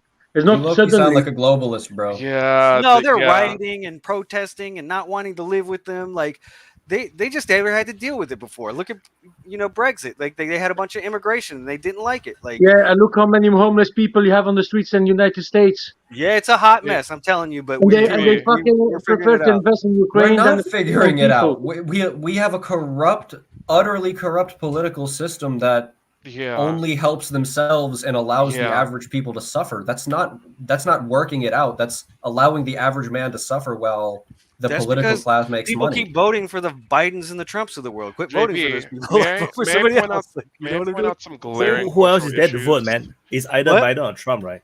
There's no May one I else to point vote, out right? so regardless, Right. so can we roll this back in, please? So regardless of the politics, right? Below the politics is culture, and that usually drives law and people actually abiding the law, right? In America, we have an issue of people actually talking about childlessness, nuclear family, deconstructing what that means. And when we look at the sociological aspects and ramifications of that over hundreds of thousands of years, that is extremely dangerous. And when we do talk about the US, we do know that the US on record is talking about sanctioning Uganda for protecting the nuclear family, when talking about protecting their nation state in terms of keeping that family structure there. So when you say we have these multicultural and accepting issues, I think it's oversimplified because a lot of these issues need numerous generations to be case studies for us to see the second and third order effects. We're just now starting to see the effects of the sexual revolution, right? But unfortunately, the same thing. I'll be back. The problem is that the US has been exporting its culture almost forcefully onto countries when it has not vetted its own ideologies properly. It's not good science, and as somebody pointed out perfectly, but it's exactly what globalists would want, to destabilize regions and countries, because quite frankly, the only reason why, we're not looking like Japan right now with over-leveraged debt, with a dead population because of our immigration policies. The irony of it is these conservative countries that we've actually destabilized, mind you, like Venezuela, we're taking their immigrants and we're using them to be our underclass labor. That is the harsh truth of the matter, because when we look at our liberal elite in our country, they are not reproducing. They, do not add any actual things for, our working class and our poor. The New York Times, which is a liberal outlet, has covered this. It's called NIMBY, Not in My Backyard. So when you do say these things about American culture and acceptance, on its face, it looks nice, but in practice, it's extremely dysfunctional over here. It's extremely toxic. We have a travel warning from all of our allies in terms of the safety here. So that's it's a what I'm hot saying, mess, too. and people need Yeah. to, it's kind of the pendulum is swinging because people are not accepting of traditional values right now. People are being Yeah. bigoted towards people with conservative values, and it is a hot mess. But look, I've taken enough of the mic time. I'm going to make way so somebody else can get their voice in here. But good to see you guys. Good to see you, Wyatt. JB. Yeah. You are not in the speaker lounge. In Are the you what? in the Telegram chat group for the speakers? I will email you later and get in on that. Oh, okay. You email me We've been then. ultra busy for the last couple months, so I haven't been around. But yeah. I think you will enjoy the arguing with them inside the chat group. Yes, I love it. I love it. You guys are great, by the way. I do catch in and check on your guys' discussions. You guys are awesome. I love you guys. I'd love to hear from Vaughn too on like the tactics. We talked months ago about how they were going to cross the minefields, and obviously it's a problem now. So I'm curious your thoughts on that. But you guys be good. Bye, JB. And just Gabriel, is there music in your background in your home? Because the music is actually affecting. You are mute now. I'm so sorry. I'm so sorry. Yeah, I'm actually at work. I'm doing some. I'm doing work at a bar. So I sort of close myself in a space, and so now there's. I don't know if it's worse than before. It's better than before, maybe. I close the door because there's no music. Because just now there was a music. Yeah. Sorry. So if you are in that, if you are in that space with the music or whatever, please mute. Only unmute when you want. Okay. If not, then we are hearing all the mess. I'm so sorry. No problem. Because you wouldn't know because only us will hear. Because you cannot hear. All right. I go to sort myself for tea. So you guys continue. Can we let T do an introduction? Hey guys, can you hear me? Yeah, welcome, man. Yep. Go ahead, introduce yourself. I'm not new. You guys know me from the voice chats and stuff, but That's I right. wanted to ask you, Thomas. Jesus Christ, man. Your hair. Yeah, thanks for exposing me. You came here as Thomas before, man. You're fine. No, it was always T. Nah, I don't believe you. But I wanted to ask JB, but he ran away. With the Russian stuff, they do feel like they're being encircled because as NATO expands, they also expand the rocket capabilities. Not that can also carry nuclear warheads. So basically, they were scared of if Ukraine gets in NATO, they're gonna have the ballistic missiles right on their border, and that's like a 2-minute flight to Moscow. So that was one of the points I wanted to bring up. Also, why Russia feels like they're threatened, because over the course of their history, countless times they've been invaded from the West by Napoleon, then in World War I, World War II, and things like that. So the fact that he thinks that it's paranoia that the Russians are worried about their security, I don't think it's that paranoia. I'm kind of frustrated. I was going to bring up the Minsk Accords and how Merkel and Hollande all didn't actually. They even openly said they were going to go back on all the Minsk Accords, which basically confirms all the concerns Russia had. But nope, can't do that. He's gone. I disappeared for literally 2 minutes. What happened, guys? America, He also brought up the America's fact on the that, cutting edge of ideas, and I'm more like it's a breeding ground for filth.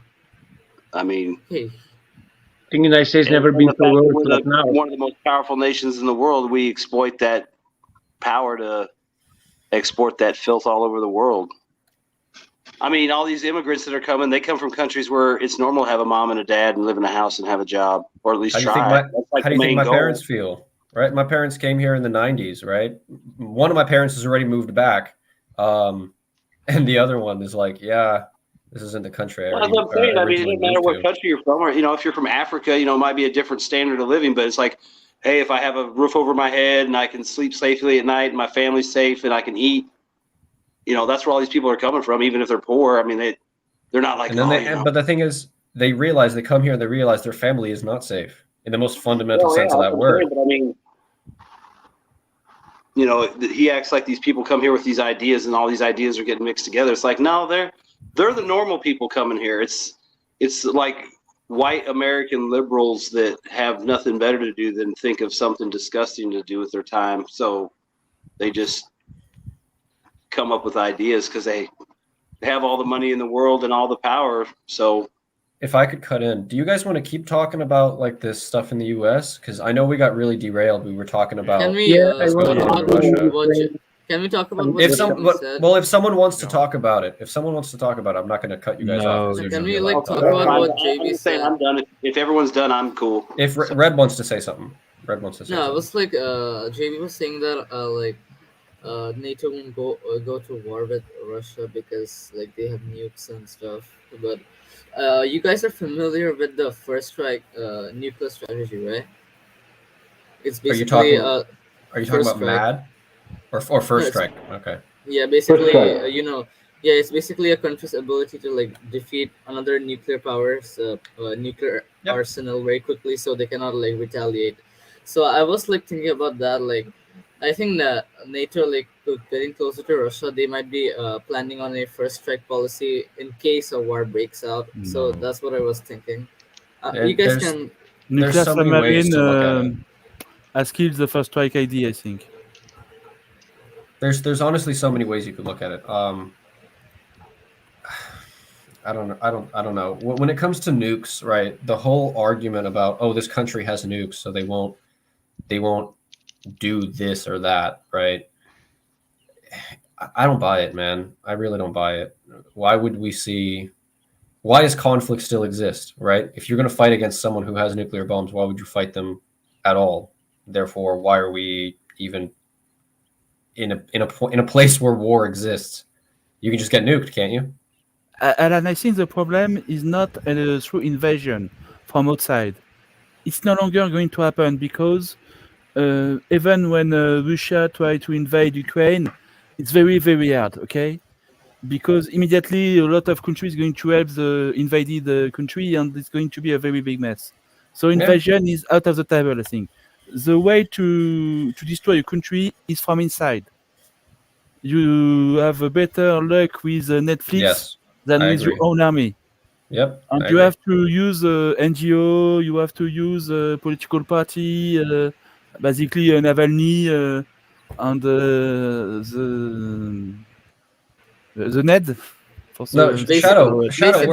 We're talking about the same thing, right? My whole point is, why do we have to talk about nukes, right? There's so many other ways that you can defeat your enemy at this point. Yes. That you and me are talking about the same. Nukes is a very dangerous thing because a crazy guy could destroy everybody. That's why we have to be very careful about it. Yeah. There is some crazy guy outside, sadly, but the main battle is not going to be nuclear. I hope. Yeah, you were talking about like creating political instability, like and NGOs like NED and funding revolutions and protests. Like that's what the US did in Belarus and Ukraine, right? Yes. That's how the Maidan coup took place in 2014, and that's what happened in 2020 in the Belarusian protests. Like the NED, the NED had literally admitted that they funded Belarusian protests, so you cannot disagree with that. Like they literally admitted. No, but dude, they stand for democracy and freedom, right? Yes, sure. They stand for democracy and freedom. You don't understand that. Exactly. No, but you're making a very good point. Ignore my sarcasm. The thing is, it's not just in Belarus or Ukraine, right? You see this happening. Shit, you saw this happen in Georgia. This happened 8 months. Did everyone forget about what happened in Georgia 8 months ago? This happened, right? There was a huge revolt that was thrown up for literally no reason, and everyone forgot it, swept it under the rug. And also Kazakhstan happened in late 2021. Every country, basically. Except Saudi Arabia, I don't know why, but they have no problem with NED. Pakistan. Small point I'd like to make. Yeah. Yeah, I've seen this. I've wondered for a long time, about what JV was talking about before, and you guys about the degeneracy that's been sort of overtaking the U.S. and I've wondered a lot, what does it mean? What's the intention? What's the purpose? Who benefits from it?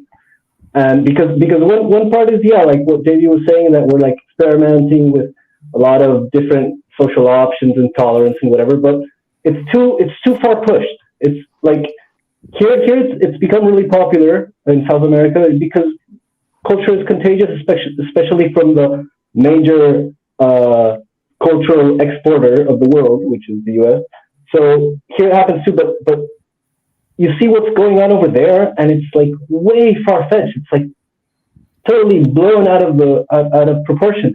And so, like, what is the purpose? And one of my speculations on that, because I don't think it's a single cause, it's like it's like a snowball effect. But one of the reasons I've seen is that to make like these social norms, new social norms that are so outstretched, so absolutely ridiculous that you can use them as a geopolitical tool, a lever, you know? So like you make gay tolerance, which is fine. Everyone can agree with it. Well, not everyone, but it's something logical, right? And female equality and whatever. And suddenly you have to mutilate your kids and affirm their gender confusion. And so any country that doesn't follow the line, you automatically have a geopolitical excuse to sanction them, to isolate. And I've seen that, like with Salvador and, you know, and I think Nigeria, maybe African countries that have also like tried to defend the family unit and whatever. And so like you're actually making a very good point. When you're whatever country in the world doesn't apply your geopolitical strategy or interests 100%, you can immediately grab onto any far-fetched tolerance source and start putting pressure. That's what I want to say about that. No, yeah, I just want to add on to that point. It's a genius geopolitical strategy, because you use the cloak of being tolerant and accepting people for who they are as a tool to essentially make a play for world domination. Now that's a very maniacally over the top villainous thing, but like it's a very subtle tool to be like, okay, this is how we can gain influence across the whole world.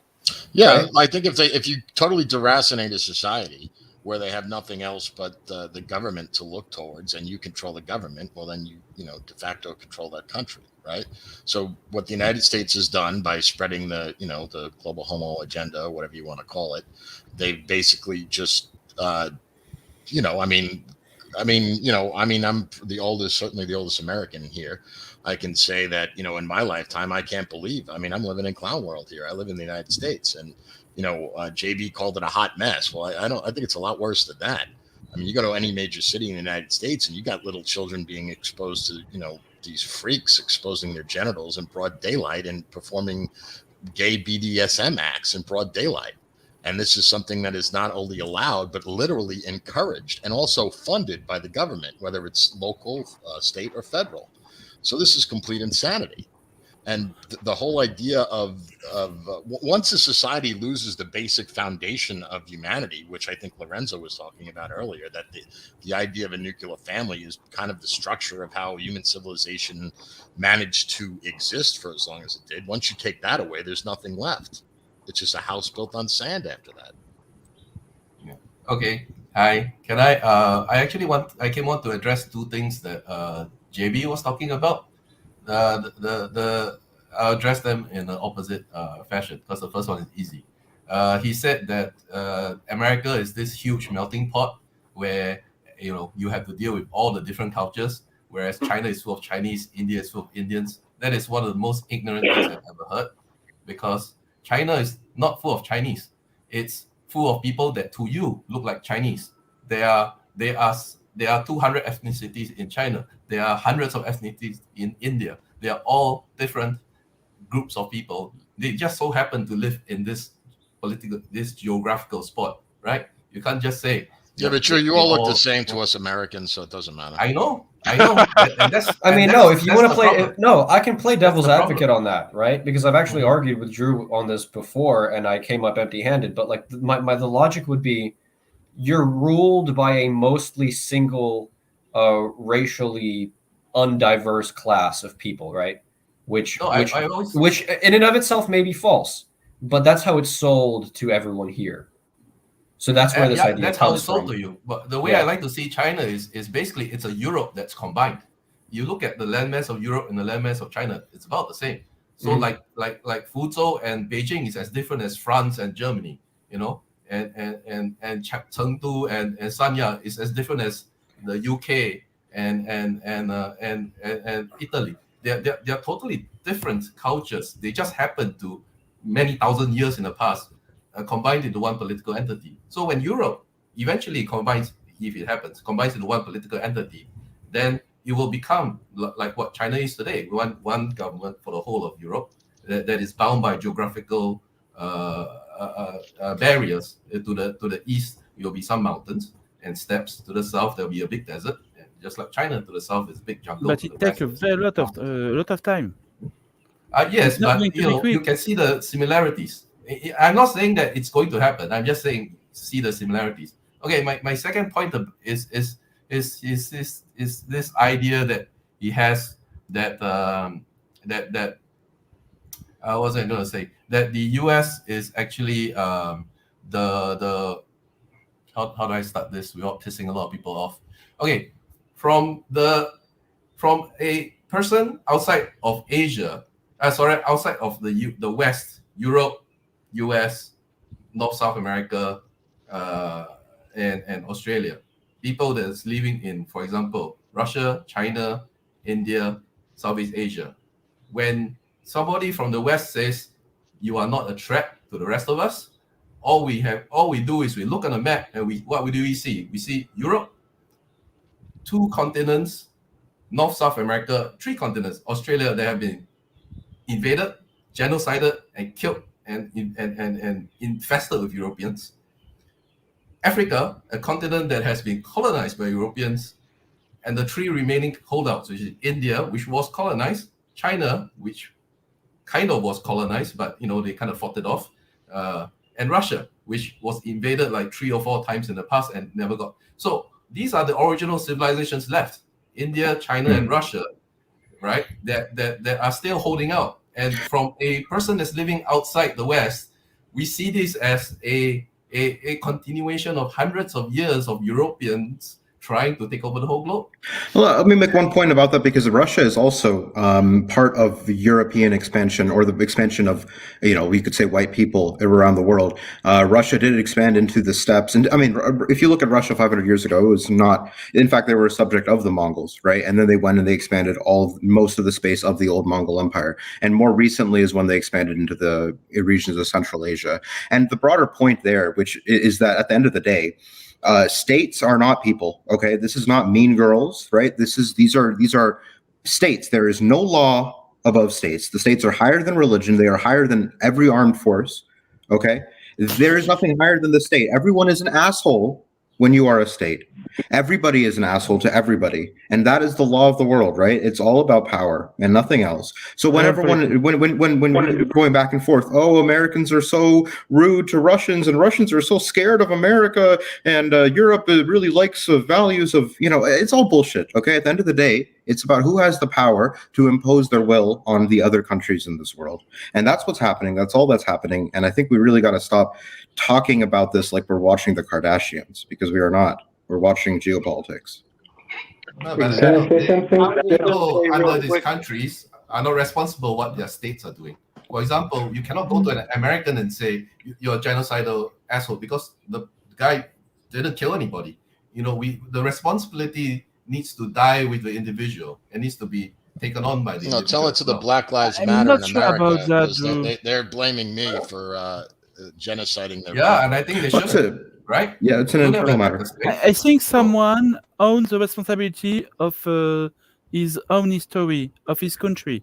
If you are part of a nation, you have a responsibility about the sins of the nation. You cannot say, French, I was not here. Yes, so I'm guilty of colonization. I'm guilty of slavery. How many people have colonized? How many people have been killed by French colonists? Thousands. A lot. And I have to accept that it's a part of my history. Yeah, but you're not guilty. I can't throw you in prison. I can't trial you in a court of law. No, of course not. You're responsible. But I have the duty to not forget about these sins. Okay? Yeah, you can not be responsible. You're not responsible for things that happen in the past. It's a part of me. Well, you have to accept it, but you can't impose that on someone else who doesn't believe that. Yeah. Yeah, Yes, can accept but it all, I but think, you're not going to impose that on me. I'm not going to allow it. Avoiding committing the mistakes of others is not the same thing as being responsible for the sins of others. Just yes, that not point. responsible, but the sin is on you too, because you are part of the No, nation. You did it in the that's your past. belief, but you're not going to impose Yes, it on but me. I believe. Not Okay. without a damn fight. That's for damn sure. A nation is totally abstract. Well, A nation is a super abstract concept. You can't impose it on the population, like, unless there's a general support of what the nation did. Like, for example, in Ukraine, when they all celebrate Bandera, they're supporting the atrocities of the past. Or if in France they would all celebrate when they defeated the African armies and colonized them, and if France Only the individuals that celebrate, the individuals that celebrate, exactly, totally.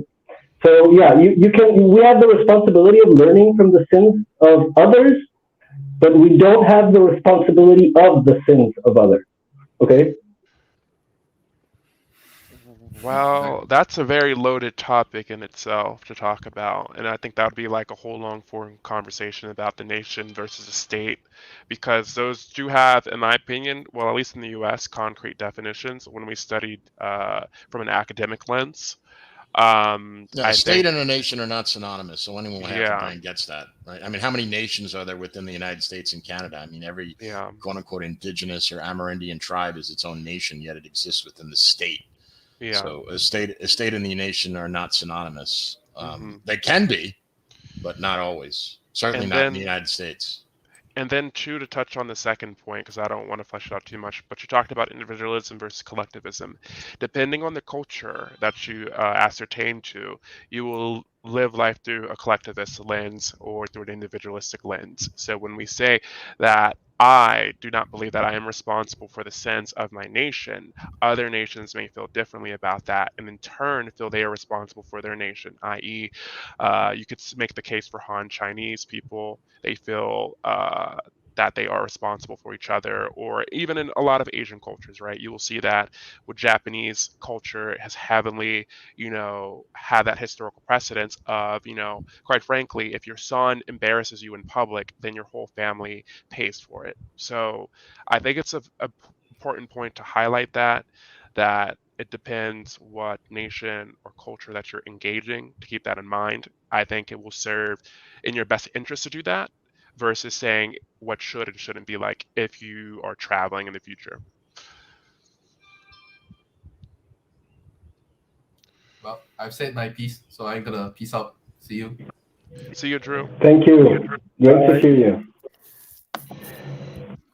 About what I said about the difference between the individual and the collective, I understand your multiculturalist point of view, Lorenzo, but I was talking we can go into the multiculturalism of ethics, but I think it's extremely dangerous to sort of shed a cloak over a whole group of people, be it your own group of people or an external group of people. So from an ethical standpoint, I wouldn't make others responsible for what others did, be it my own people or some other people. I used to grow up, I grew up with a strong sentiment against the United States because of the history Latin America has with the United States, especially in regards to the dictatorships that were sponsored here. And so I had a strong sentiment against the United States. And it took me a long time to learn to differentiate what the US foreign policy was and is, and what the US population is, what individual people from the USA represent as themselves. And I would earnestly suggest that lesson I learned to mankind. Don't blame people from a place for what that place represents in the history or culturally. Like, we really shouldn't do that. Well, in my opinion, right, I'm a collectivist, and I do believe I am my brother's keeper. I think the reason why I hold this opinion is because when you look at safety, right, when you look at like there you can go and look at security reports globally, ranked by country, and we do see consistently, right, the countries that are at the top, that are the most safest countries in the world, have this high level of interpersonal accountability in their nation, where they hold their brother and sister accountable in their nation. Hey, you can't do that. No one is perfect. There will always be bad apples in any group, right? But when we start talking about the individualism, we see it in real time over here, where nobody holds each other accountable. And so we're literally rife with crime and mental health issues, et cetera, right? I think it is important that nations do hold their people and their families accountable, because other people do pay for their quite frankly, their decisions. When we don't hold ourselves accountable or other people accountable, it's a race to the bottom, quite frankly. Yeah, And so, Lorenzo, though, are you making a distinction between like in real time holding people responsible or intergenerationally holding people responsible? Because I think that's a huge difference. well, I think both would be in people's best interest because when I did Big Brothers Big Sisters, right? I did some community service work, and the reps, when we talked about being assigned to our matches, I asked the question of why couldn't white males be assigned to black little boys, and they sort of brought to my attention, right, because I used to have this idealistic view when I was young, because I volunteered when I was young. It was about like graduating college. I think it was about, how old was I, 22, 23, and they talked about the nature of the history of the U.S., right, about segregation, all that stuff that happened. And so they said, what we see with the boys that they were trying to mentor and put them on the right path is the boys would take it two ways. Right? They said they would either go the Malcolm X route or they go the MLK route. And they said that is out of your control as a mentor. And so this is why I do think it's important intergenerationally to hold people accountable, because like I think somebody talked about, I think it was you, about the BLM. Quite frankly, black males, in America, we do have a burden of performance that we need to step up to mentor the next generation. We do see it. Everybody sees it. It's embarrassing. And I do think, they don't, quite frankly, nobody wants to have that conversation about what that looks like, because like you talked about this fetishization of individualism, right? It's like, oh, that's not my kid. Oh, that's not my family. And it's like, who cares? Isn't that your your brother in arms? Isn't that your, what you would call, your brother in a nation or even country? Like when we talk about other countries, right, they look at each other, the Poles, right, they look at each other as family.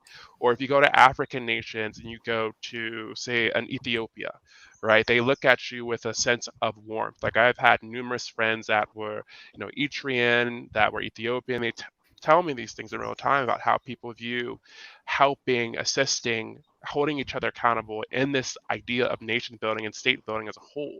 And I think that's where the U.S. falls short when it talks about mending the fence internally. And so that's the reason why, for me, I don't really buy into the idea of individualism, even though I do live in an individualistic country. Well, I would argue that we're strongly moving away from individualism in the United States, and we are moving towards collectivism, and there's been a lot of negative consequences. I believe the United States has become far more collectivist over the last 2 decades, and I believe that society has degenerated because of it. I think that you're using a different definition of collectivism, JS and Lorenzo. I think that what Lorenzo is saying actually sounds more like the way that you are collectivist with your family, and then expanding that to your tribe, and then expanding that to your ethnicity and your nation, right? Our communities, I agree totally. I was going to touch on that, but I was just giving a quick soundbite. I believe it's like concentric circles. You start with the individual, then the family, then the clan, the tribe, but I also believe that human beings have not evolved to a level where the United States is roughly 350 million people in it. depending on depending on how you want to count the illegals, right? Are they all in, just because they're an American, like the whole idea of like what is an American is the magic dirt theory, right? So if you're born on this side of the border, you're an American. If you're born on the other side of the border, you're a Mexican or or Canadian. So it's kind of silly. Like, what is an American? It's like just where it's an accident of birth. So how are these people my brother? Like I certainly don't see them as that.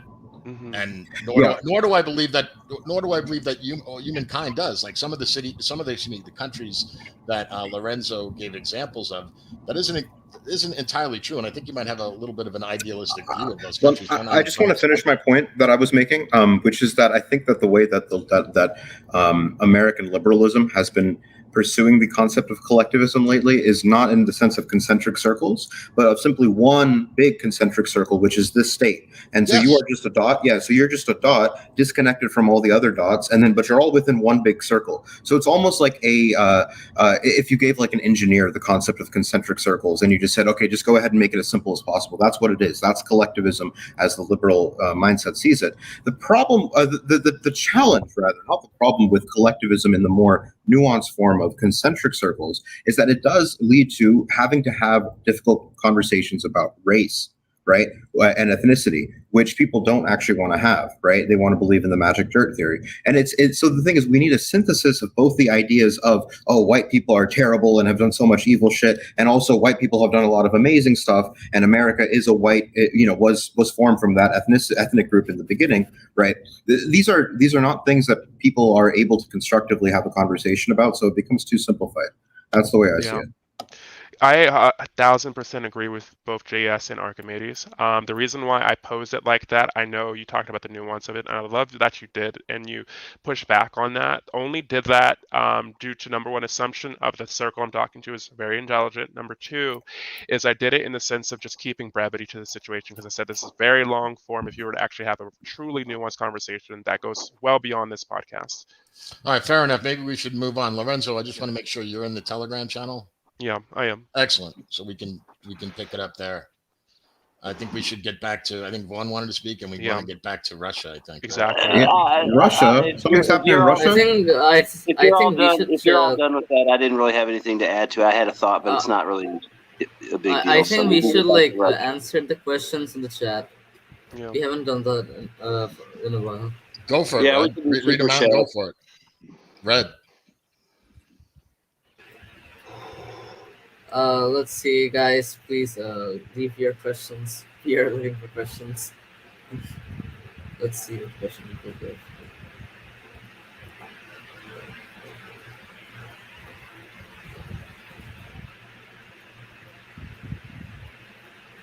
Someone said that is it a good idea to move to Russia?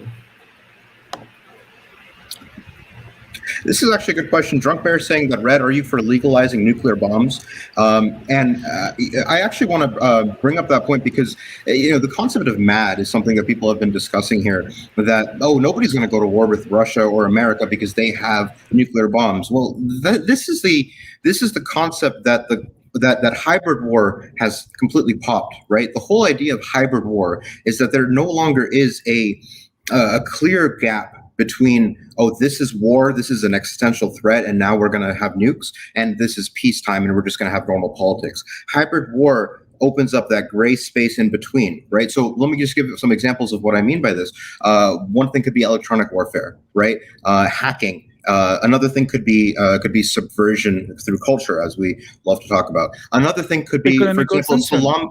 Yeah, it's sanctions. Yes, exactly. And then another one could be salami slicing, right? Look at India and China. Look at the border there. China's strategy has been, they move forward about a half a foot a day. They just grab 6 inches here, 6 inches there. They're never at war, but they are gaining ground in the area that they claim, and they're moving the line of actual control. It does happen, and India is now revving up and pushing back against that. Same thing in the South China Sea, building these artificial islands, right? So the point is that doesn't just because Russia has nuclear bombs is not the guarantee of security.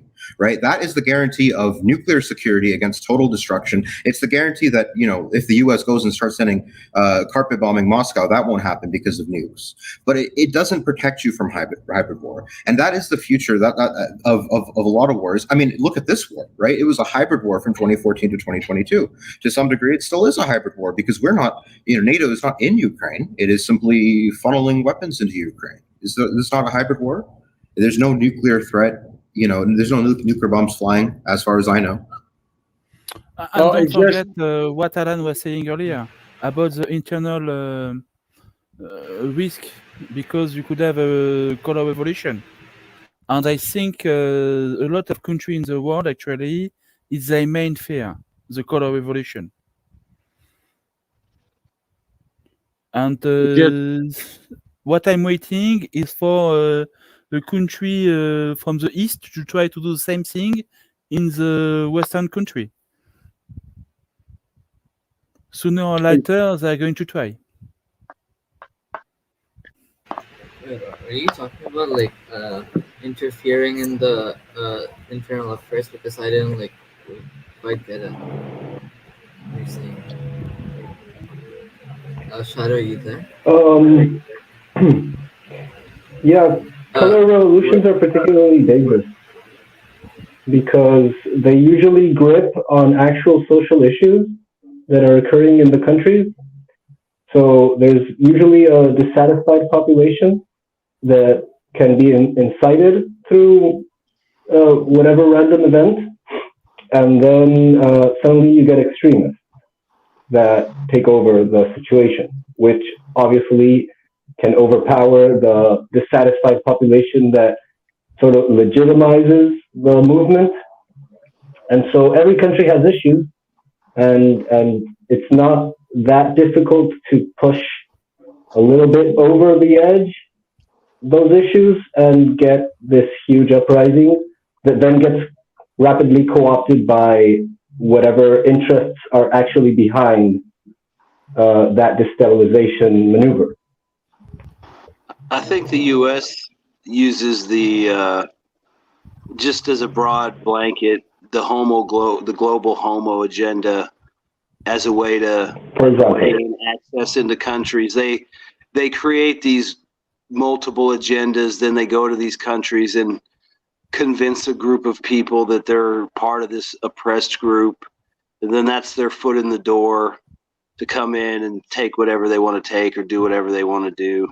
I mean, it's very disingenuous. I mean, they actually, you know, these people actually think the state cares for them, and it's like, no, you're just a convenient wedge issue to get into these countries. Whatever social, economic, or political thing that they can throw under the global homo agenda, they just use it as a shoehorn to get into these countries. They find something. They'll find you're an environmentalist, you're LGBT, you're whatever. They've got something for you. They've got an NGO that can come in and help. And then the next thing you know, there's a problem.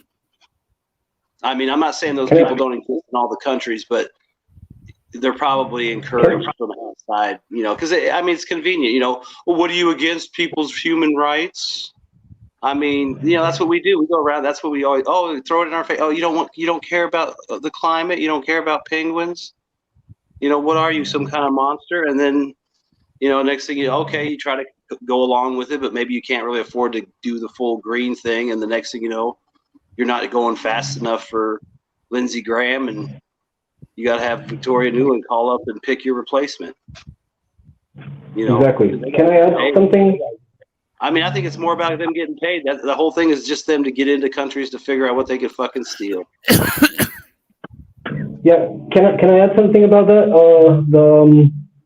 What I've seen about like a lot of sort of revolutionary ideals that circulate in at least in this area of the world, they're usually really mixed up. And I have a pretty sort of liberal background, perhaps, and I'm really like supportive of most diversity ideals and whatever. But I've had like this really intense since the Donald Trump versus Hillary situation, things really got insane.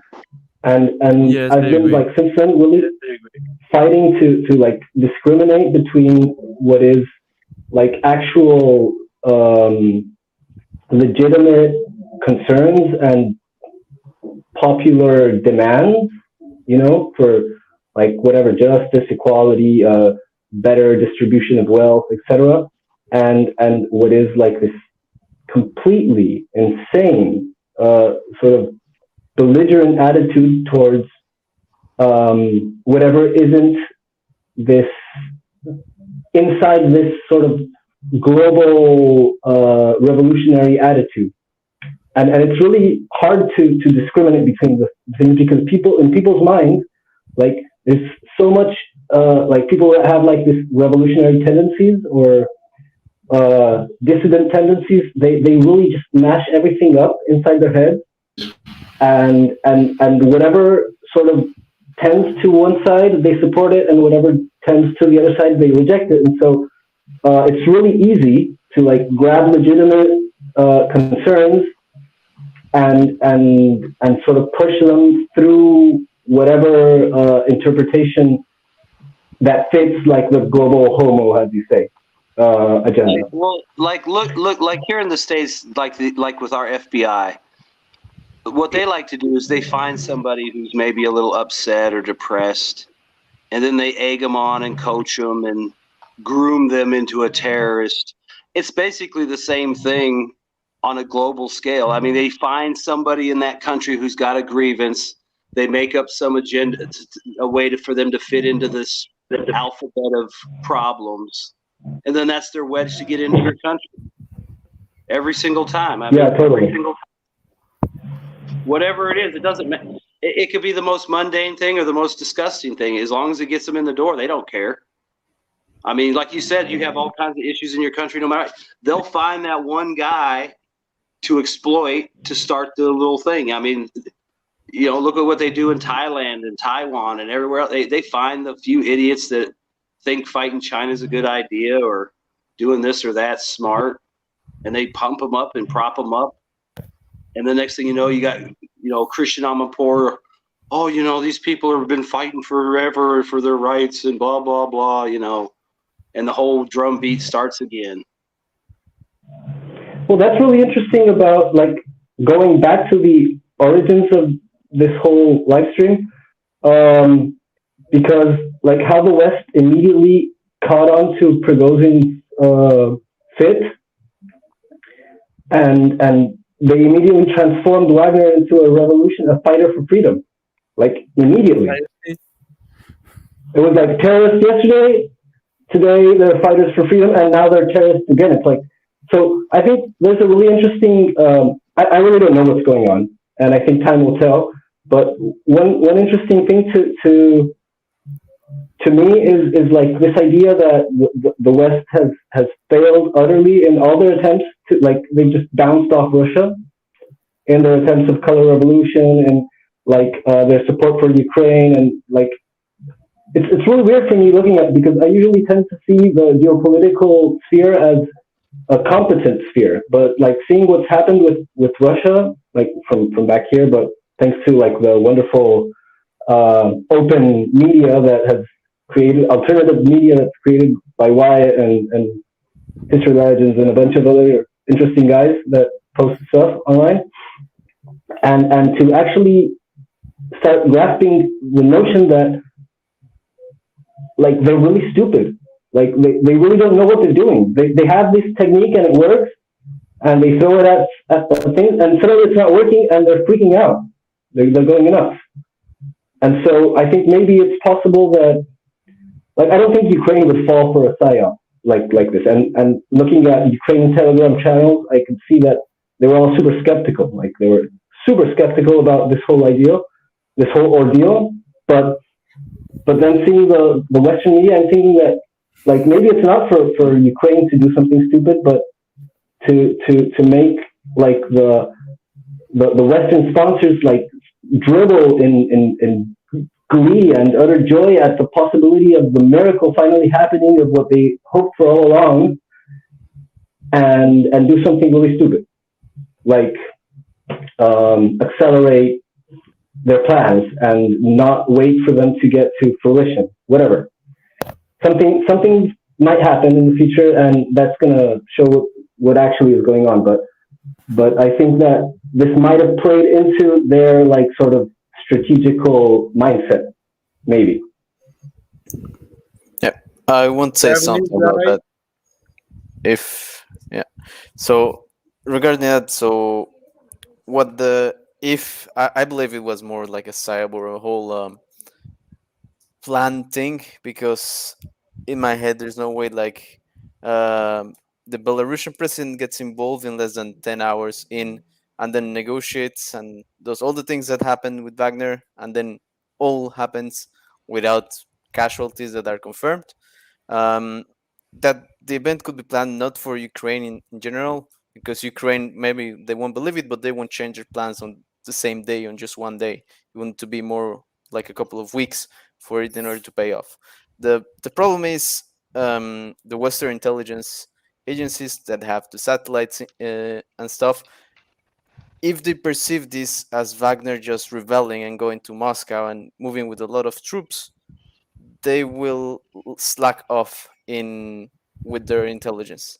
They will not look out for all the troop movement that Wagner does. They will not tell or like look into, okay, they're going this way, so they're maybe going into this road.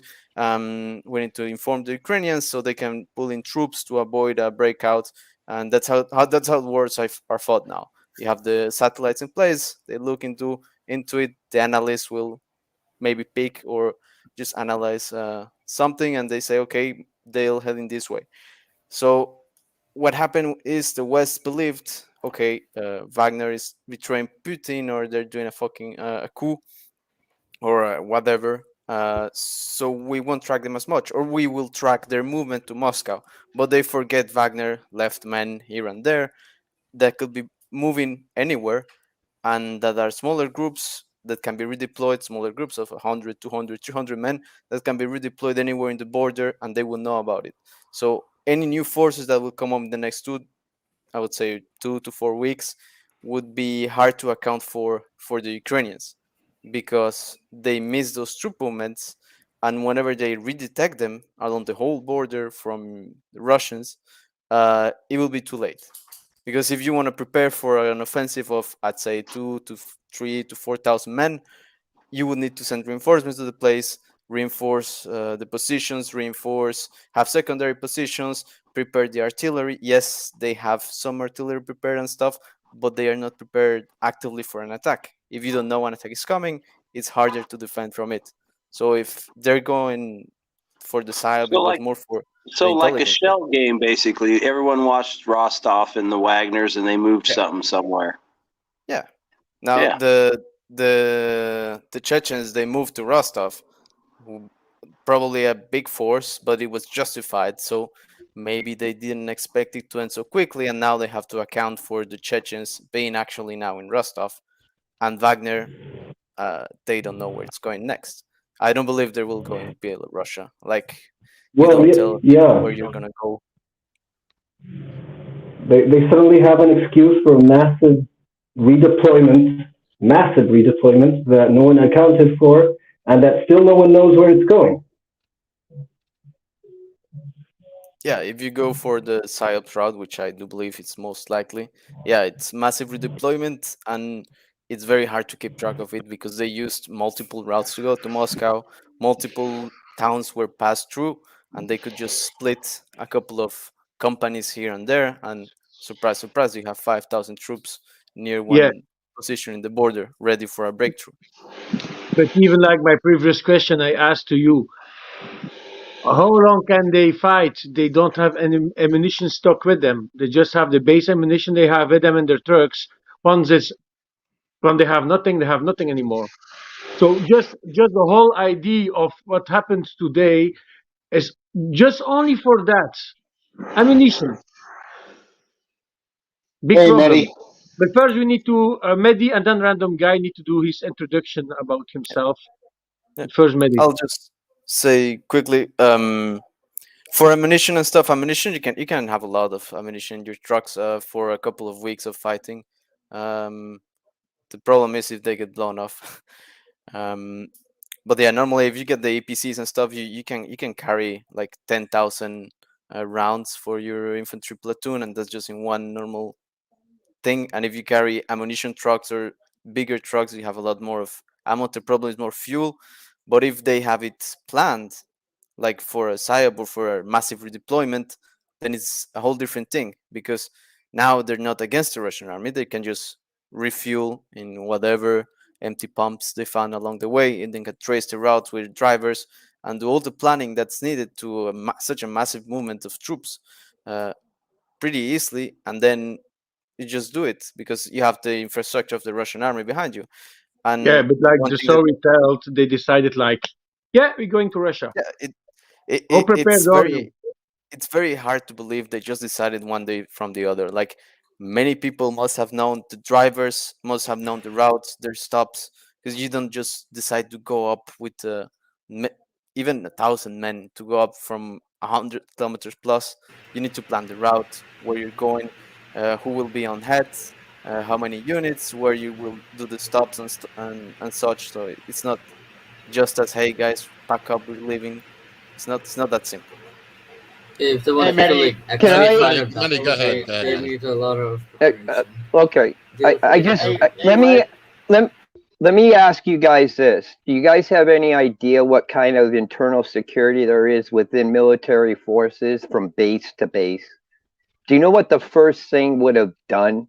Would have been every base would have locked down to account for all their people. Do we even know what units were in revolt? Has it been said? I've asked this from the very beginning.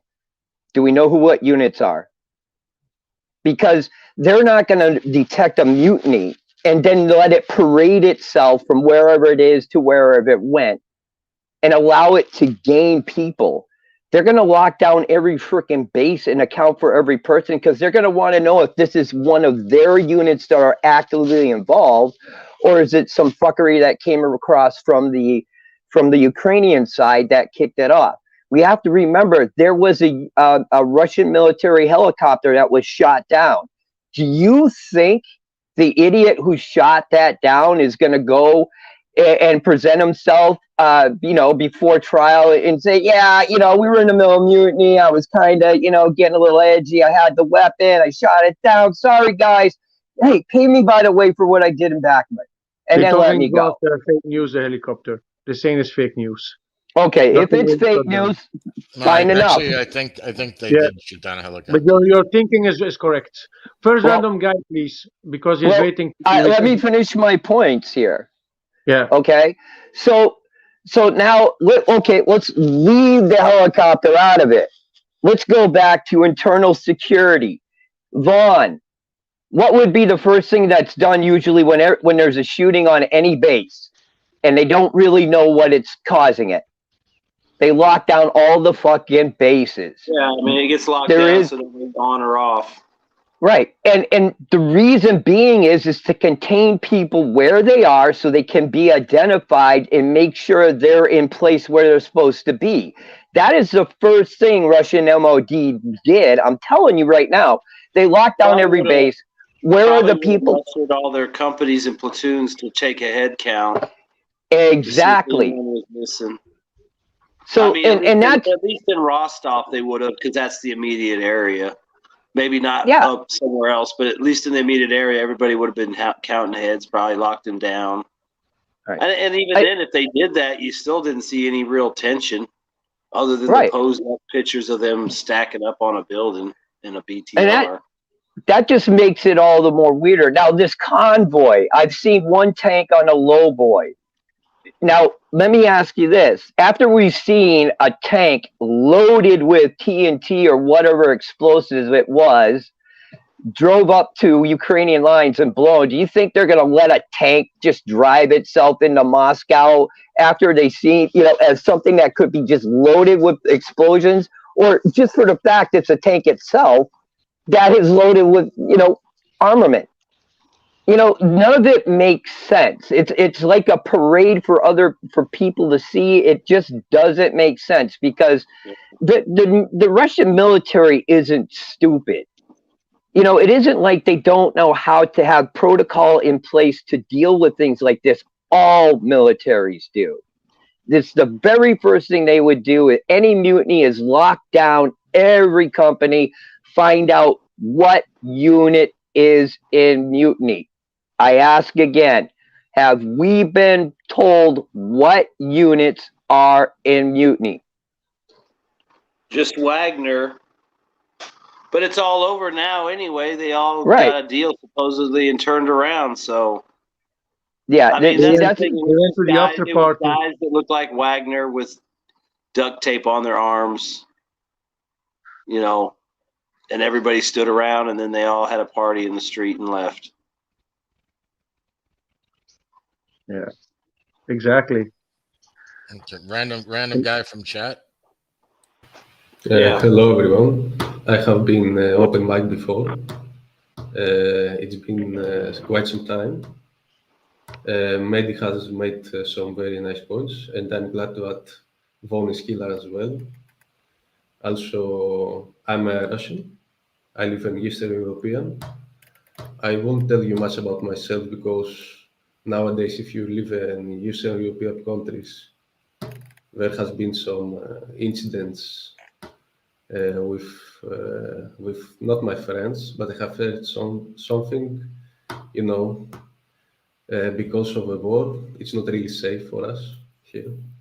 So I would like to keep it anonymous. My name, I'm just a random guy. I have lived actually for quite some time in Russia and near Rostov region. It's about maybe 1 or 1.5 miles or 1.5 hours from my previous place of living. And yes, the situation today was quite radical. Nobody was surely expecting this turn of events, even though Wagner have fired some just vocabulary shots at the government. I think that today was a heartbreaking moment. I would like to tell you about that there were some casualties, at least from the Rybar, not some helicopters from now. It's the source is Rybar or Ribari, which is fisher in Russian, which Wyatt uses really often in his videos as a source. He tells us here that there has been some helicopters shot down, but it's not have been confirmed yet. And in other public Telegram pro-Russian sources, there might be some maybe 10 men lost their lives. But I think that for Russia today, it was the best outcome we could have gotten. We have no coup d'etat during the war, which is pretty nice. No civil war, perfect. And we have resignation of the Minister of Defense of Russia, who I don't know if you knew it, but have never served in military. A Minister of Defense who has never been to military is commanding the front lines of millions of people. Has that been confirmed? Because I had read that. Yes, as part of the agreement, he has never in his life been in the military, and he's now just the resignation has the resignation. I mean, is that confirmed? The resignation for now, as from the Ryber source or from other medias, it's still invalid, and I think that Wagner wouldn't otherwise withdraw from capital. It was his first and foremost task to get out those fatties who got in with perestroika, who got in because they have connections And now they are sitting there and thinking, but we had our connections. Okay, we are fine. Nobody's fine.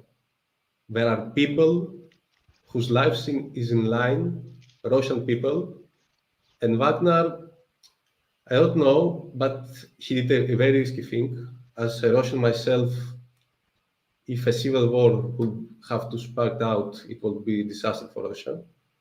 But the outcome, because politics should listen to its people, should listen to the situation. And as far as I know, the situation has been stable on the front since I cannot remember since then.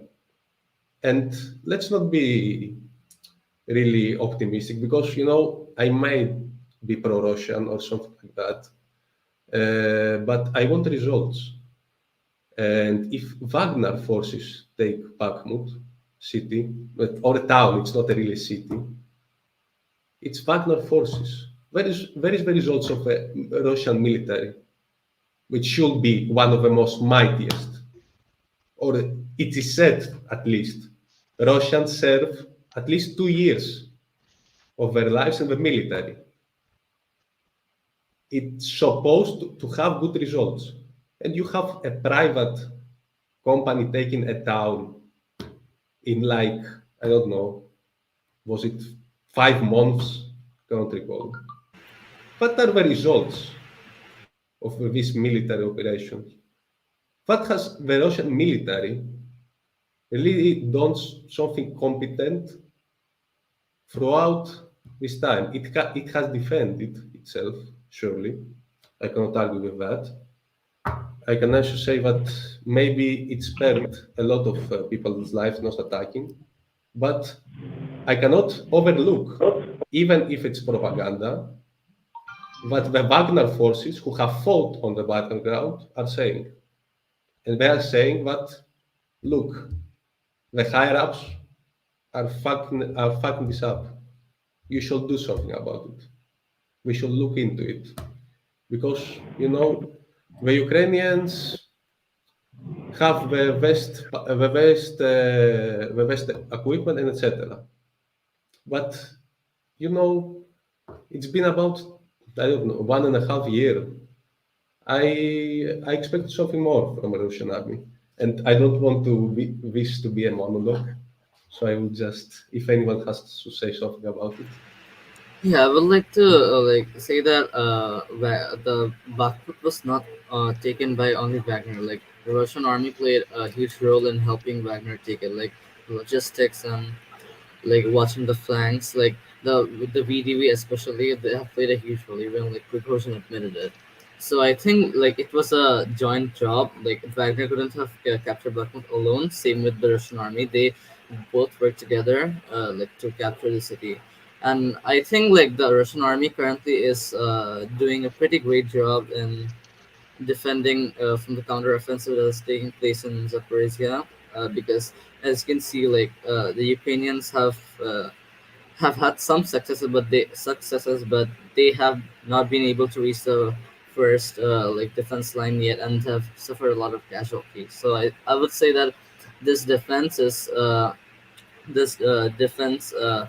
they have set up for months is like really good. So I would say this is a really good achievement for the Russian military, like their defense in Zaporizhia. Random guy, Ura from South America, and sorry for what you've gone through. I'd like to say that I'm not sure about how the military operation is in Russia, but what I've heard, at least the initial part of the operation was pretty much successful. They captured practically the whole of Donbass with minimum forces, very outnumbered, and they captured most of it pretty rapidly. And then there was the counterattack, and then it sort of froze to a standstill, and then we had the Battle of Bakhmut, of Artemovsk. And so I don't know, maybe they're right. Maybe Shoigu is pretty useless, but it's not uncommon to have Minister of Defense that isn't a military person, because the job isn't to direct the military, but to make sure that the function of the nation serves the military purpose. So maybe he is incompetent, maybe he's not, because like Russian performance in the war hasn't been awful at all. There's been blunders, but it's actually been a pretty well done military operation in my view. Like for the amount of troops they had against the force they were facing and all the support that force had, I think they've done a fairly decent job. But I don't know. Maybe I'm wrong. Maybe the Minister of Defense is useless and it's better to oust them. But if I don't know, like the Russian politicians in general, they're admirable to me because like I see what politicians are like in the rest of the world, and I hear the Russian the ministers and the president, and they speak so articulately and so clearly and even profoundly, and that's super uncommon in political discourse. It's absolutely uncommon. I don't know how the world has gotten to this, but they seem capable people, the Russian politicians.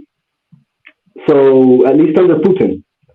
So that's my thought on the subject. What do you think? Does anyone? No, yes. No, I just want to like talk about that. That people say that the Russian military, like the mighty Russian military, has like what failed in Ukraine and stuff. The most of the people think that the Russian invasion of Ukraine would have been like what Operation Desert Storm, like it would like end very quickly and stuff. But people have to understand that this case is completely different. Like the Ukrainian army is a very professional army, and it has been like what trained by NATO for 8 years, and like and basically like since 2014 Ukraine has improved their army a lot. So and before the invasion it was basically the second biggest army in Europe. So I would say that this war, I think this war wouldn't, like Russia knew this war wouldn't be easy. This war would have like taken a long time to play out, because Ukraine had a really good army like just before the war started in February 2022. That's what I wanted to say. Yeah, I can agree in some points. Between 2014 and 2022, Ukraine made bigger army, because 2014 they had not so much compared to what they have in 22. But I can agree also that Russia is too brave fighting. So maybe changing in the Ministry of Defense gonna be better, because I am expecting a more aggressive Russia. But you also need to consider that Russia have other potential enemies waiting behind Ukraine. So they're just using enough to keep in place and to defend themselves against Russia. They don't need to move because Ukraine is coming to them. Okay, in the beginning they made a lot of mistakes, but they learned from it. If you're watching some videos with missionaries that went to mission fighting with the Ukrainians, they all say unanimously the artillery of the Russians working perfectly, best artillery. Yeah, So there Russia is playing a very strange war. For me, it need to be more aggressive, but I can maybe understand them also. So they keeping already their best weapons for things that can maybe happen in the future. We don't know. Just take a scenario World War III. They have their best weapons to counter that type of war, like Zircon hypersonic missiles. They have them in service. They don't using them. They're using the other ones launched by the MiG-31s, but not one of the naval fleet, because naval fleet also can strike on land. It's multi-purpose missiles. They're going to using that if they're going to war with, like, United States, destroy the carrier fleets. Because why? United States have nothing to defend against that. So that's the best weapon next to nuclear to make big damage and the fleet of the United States. Zarkon going to destroy the fleet completely. So they're using certain tactics and certain ways. Yes, it is exactly what you're saying.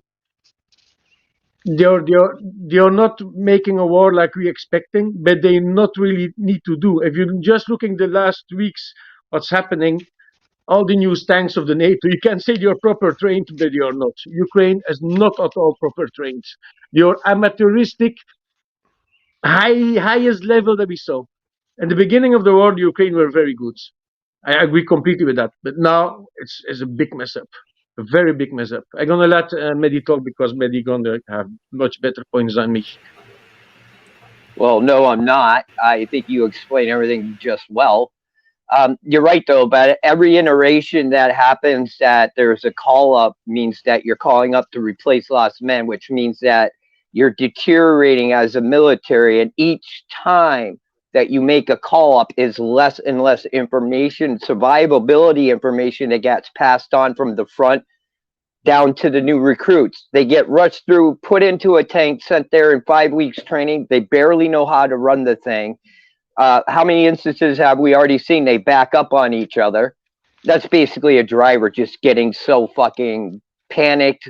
But I can't say that because you never know what the commander was screaming at them. And you never know what the commander's getting screamed into his ear.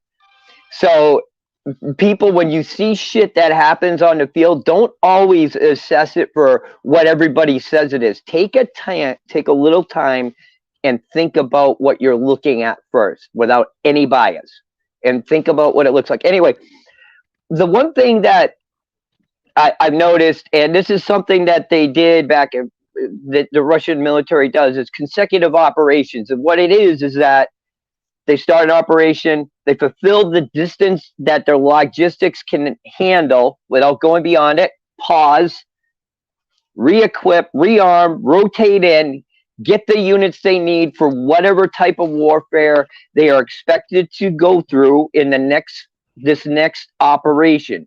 They go with that operation. They go through its logistics channel to where the phase line is that they decided they would stop. So if you really thought about it, there's several times this has happened.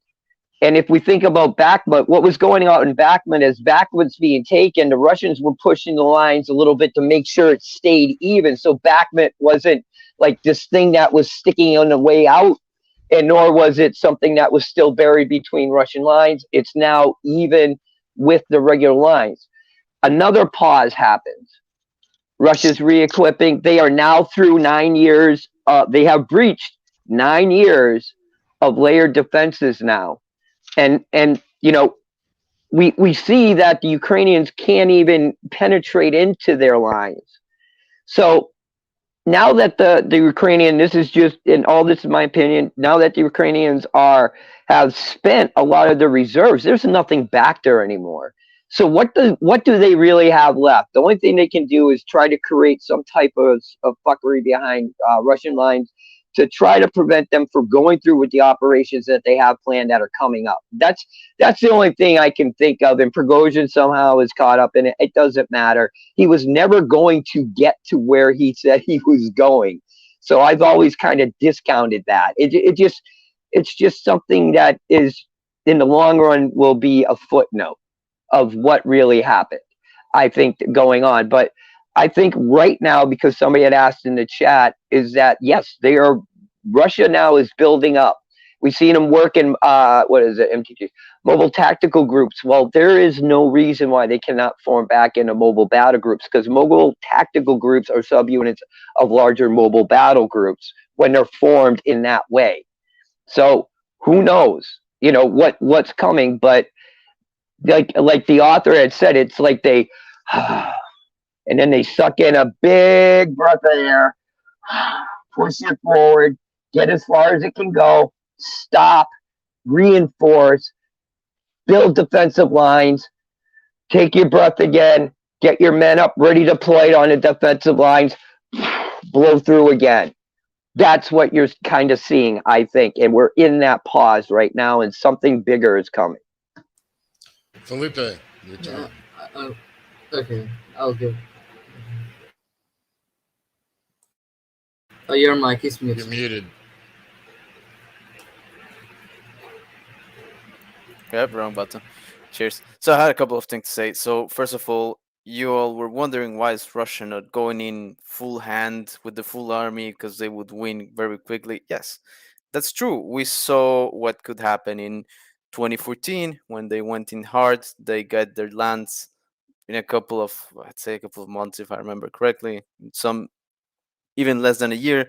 They had the Crimea secured, and in some months, and yeah, that was very easy. Now NATO trained the Ukraine forces, and Russia's been preparing for the conflict with Ukraine since around 2010, 2014, when Maidan started, the revolution, the Ukrainian coup started, and now Russians are prepared to go in. What happened is they went in hard. They managed to capture the objectives. They made some mistakes, blah, blah, blah. Now we're here today. And why they have not mobilized a huge force to counter the Ukrainians is they don't need to. They don't want to destroy Ukraine or like destroy the Ukrainian army in one coup. They want to empty the NATO supply, because how many Western tanks have been given to Ukraine now? They emptied their Soviet stocks. Now they're up to their more modern battle stocks. They're giving Abrams, they're giving Leopards. They still get destroyed, but they're still giving guns. How many NLAWs were given, or how many NLAWs or Stingers or whatever were given to Ukraine the first few months? A ton. Now where are them? They're pretty much lost. They were lost in Mariupol, in Bakhmut. They were, much of them were captured. How many now Ukrainians that had a lot of combat experience? Almost all of them are dead, because they were they were sent to the front to hold the line, or they were cut off in Mariupol. They were cut off in major offensive that cut off most of the elite forces of Ukraine, and now they're dead. Right? So now Ukraine redid the army with help of NATO, with help of US supplies, and all the trucks, new weapons, equipment, it comes from NATO. What Russia wants is to destabilize NATO long enough so that NATO doesn't have the capability to supply more tanks, more vehicles, and it takes time. They won't go in, and they won't end the war in 1 year. Their plan, they see the war, if they want to have the Donbas Oblast and all the oblasts that they want from Ukraine, it will be 3 to 4 years, right? Because they want to systematically destroy all NATO stock of weapons. And they've been doing a great job about it, because now many countries, they're starting to give their own military supplies. Yeah, and if you think about it too, with the United States and the political upheaval and indecision and pro-war and anti-war and all the factory shutdown stuff, Russia arguably has like at least 2 years before the West would start producing anything to counter that or compete with Russia, and Europe would probably be just as long, if not longer. So, you know, if they're looking at 2 or 3 years, I mean, they've got a good amount of time to where they accomplish their goal of depleting, you know, NATO and the U.S., and they could do a pretty extensive job if they continued on for the next, you know, year or two, just because as long as Biden's in, despite all the talk and the rhetoric, you know, they're not going to start pumping out tanks or anything like that anytime soon, because it's too much dumbass political shit to, you know, figure out what you need to do. Like, you know, they talk all this crap about, oh, we're going to start making 50,000 shells a year. You know, yeah, eventually they will. But like I said, it kind of, you know, if that's Russia's game plan, again, it's another factor that works in their favor, because, you know, the U.S.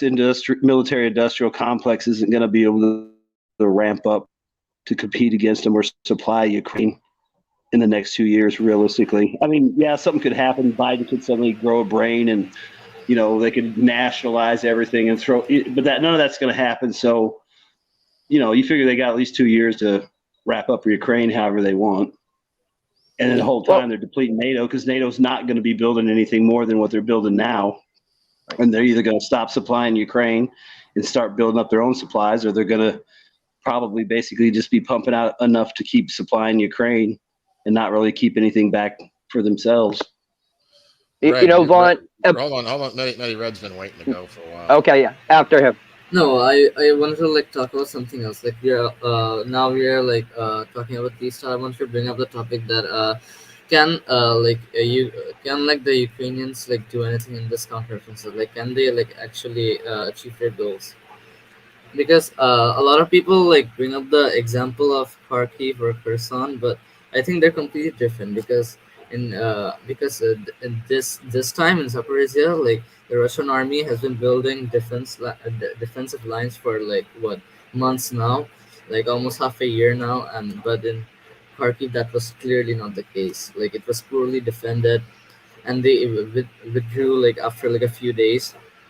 When Ukraine started the counteroffensive, but here it's completely different. So, and with Kherson, like we saw in Kherson we saw something similar to what is happening in Zaporizhia. Ukraine constantly attacked like the Russians in Kherson, right? We saw it in last year, like during summer, like they constantly attacked, but they couldn't like achieve their goals. At last, they managed to capture some territory, but at last, Surovikin decided to like completely withdraw because I think it was because of the dam blowing. So the threat of Ukrainians blowing up the dam and like flooding the river, which will trap the Russians on the right side of the bank. So that was a threat. So I think so that's why Surovikin pulled out, but. You will see that you will see the similarity between Kherson and Zaporizhia. That is, the Ukrainian army tried to like attack the Russian defensive lines in Kherson that were also built up for a long time, and they attacked those defensive lines, and they constantly like failed. They couldn't like achieve their goals. At last, they managed to do it because Surovikin decided to completely withdraw from there. But here, I don't see any problems with Zaporizhia because there's a really good logistical network, and plus the Russian army has been building defensive lines for more than half a year now. So I think you cannot use the example of Kherson or Kharkiv here to determine if Ukraine will succeed here or not. I think there's a very low chance of Ukraine succeeding here. What do you guys think? Well, I was wondering, Red, do you think they're still going to keep hitting it over and over again, like despite the fact that like it's kind of just like water on rock? Yeah, they did. They kind of did the same thing in Kherson. No, but actually, the answer is very easy. Is Ukraine going to win the war? Never. It's so easy. Because Russia has too much to attack, has too much to defend. They have everything. Ukraine is independent on the NATO, and it's not only the weaponry you lose, it's your manpower. And I have a very good one about that we noticed this week. How fast Ukrainians are panicking with their tanks. They are panicking too fast. So if you're busy with attacking something and you are being attacked by artillery, they are panicking too fast.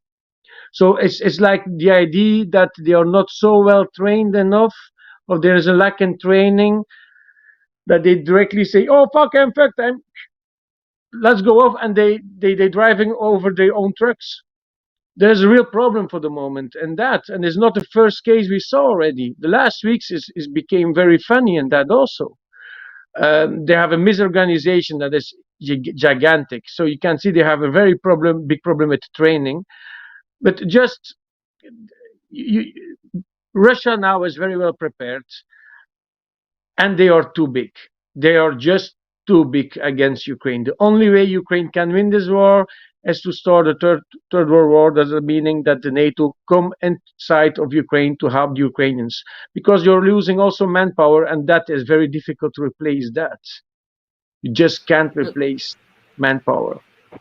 Yeah, if you want to talk about like which side of you should see that Russia has a very big military industrial complex, and it is growing day by day. But on the other hand, Ukraine's military industrial complex is completely non-existent. It doesn't exist. Yeah, exactly. It is mostly dependent on Western weapons packages. Now, once the Western money stops flowing in, they're completely done because they don't have any ways to produce weapons. All their factories, It's just a moment of weapons are time. all destroyed. Yeah, Like maybe the first. Kharkiv tank plant, which was the biggest tank plant in Ukraine, it's completely destroyed. They cannot Everything produce is gone. tanks. Everything is gone. Yeah, Mehdi? exactly. That's Well, that's what I like. the when the I say, Russians it's not all like a- the Russians always had 3 Takeograds to whatever the Ukraine had, and God knows how many more they have. And that's the point I want to bring up. Rod brought it up. Where is NATO right now? If this is the existential threat to the whole world right now, where is NATO and its commitment to building up forces, getting ready to fight this if they know it's coming, so they say? Has anybody been called up? Are there draft orders going out? Where is the commitment in the communities? Where are all the commitments to these plants that we'll have to build to be on par with production, military production? It doesn't exist. It's not happening. That tells you they can't go through with it other than to use a nuke, to be honest with you, because there's no other card they have to play. They will never have enough equipment in the Ukraine to combat Russian combat forces, period. They can never get it from overseas. It'll get sunk on its way over. It's an idiotic endeavor to think that NATO is going to come and save Ukraine. It's just not going to happen. And there was one more thing, and I can't remember. Of course, I didn't write it down. It's like I just said before. If there is a third world war starting, United States going to be involved in that. They're going to send their carrier fleets. Bye-bye carrier fleet in 1 week time. I'm gonna. So how do you have going to to play leave. that game? I could say nuke, but nuke is something they don't. I don't going to see it happening. If you're a military power that have nukes, another country that doesn't have nukes never going to attack a military power with nukes. But nukes and nukes are another story. That's another story. Excuse me. That's dangerous. I'm Because you gonna don't have to know. leave, but I just wanted to make 2 points before I leave. So food for thought. One is that if this was Maskirovka, then for it to be effective, it would really need to be super serious. I mean, Putin should need to make statements, and every aspect of the Russian institutionality should be super serious about it. If not, it wouldn't be credible and it would be totally useless. And the other point I wanted to make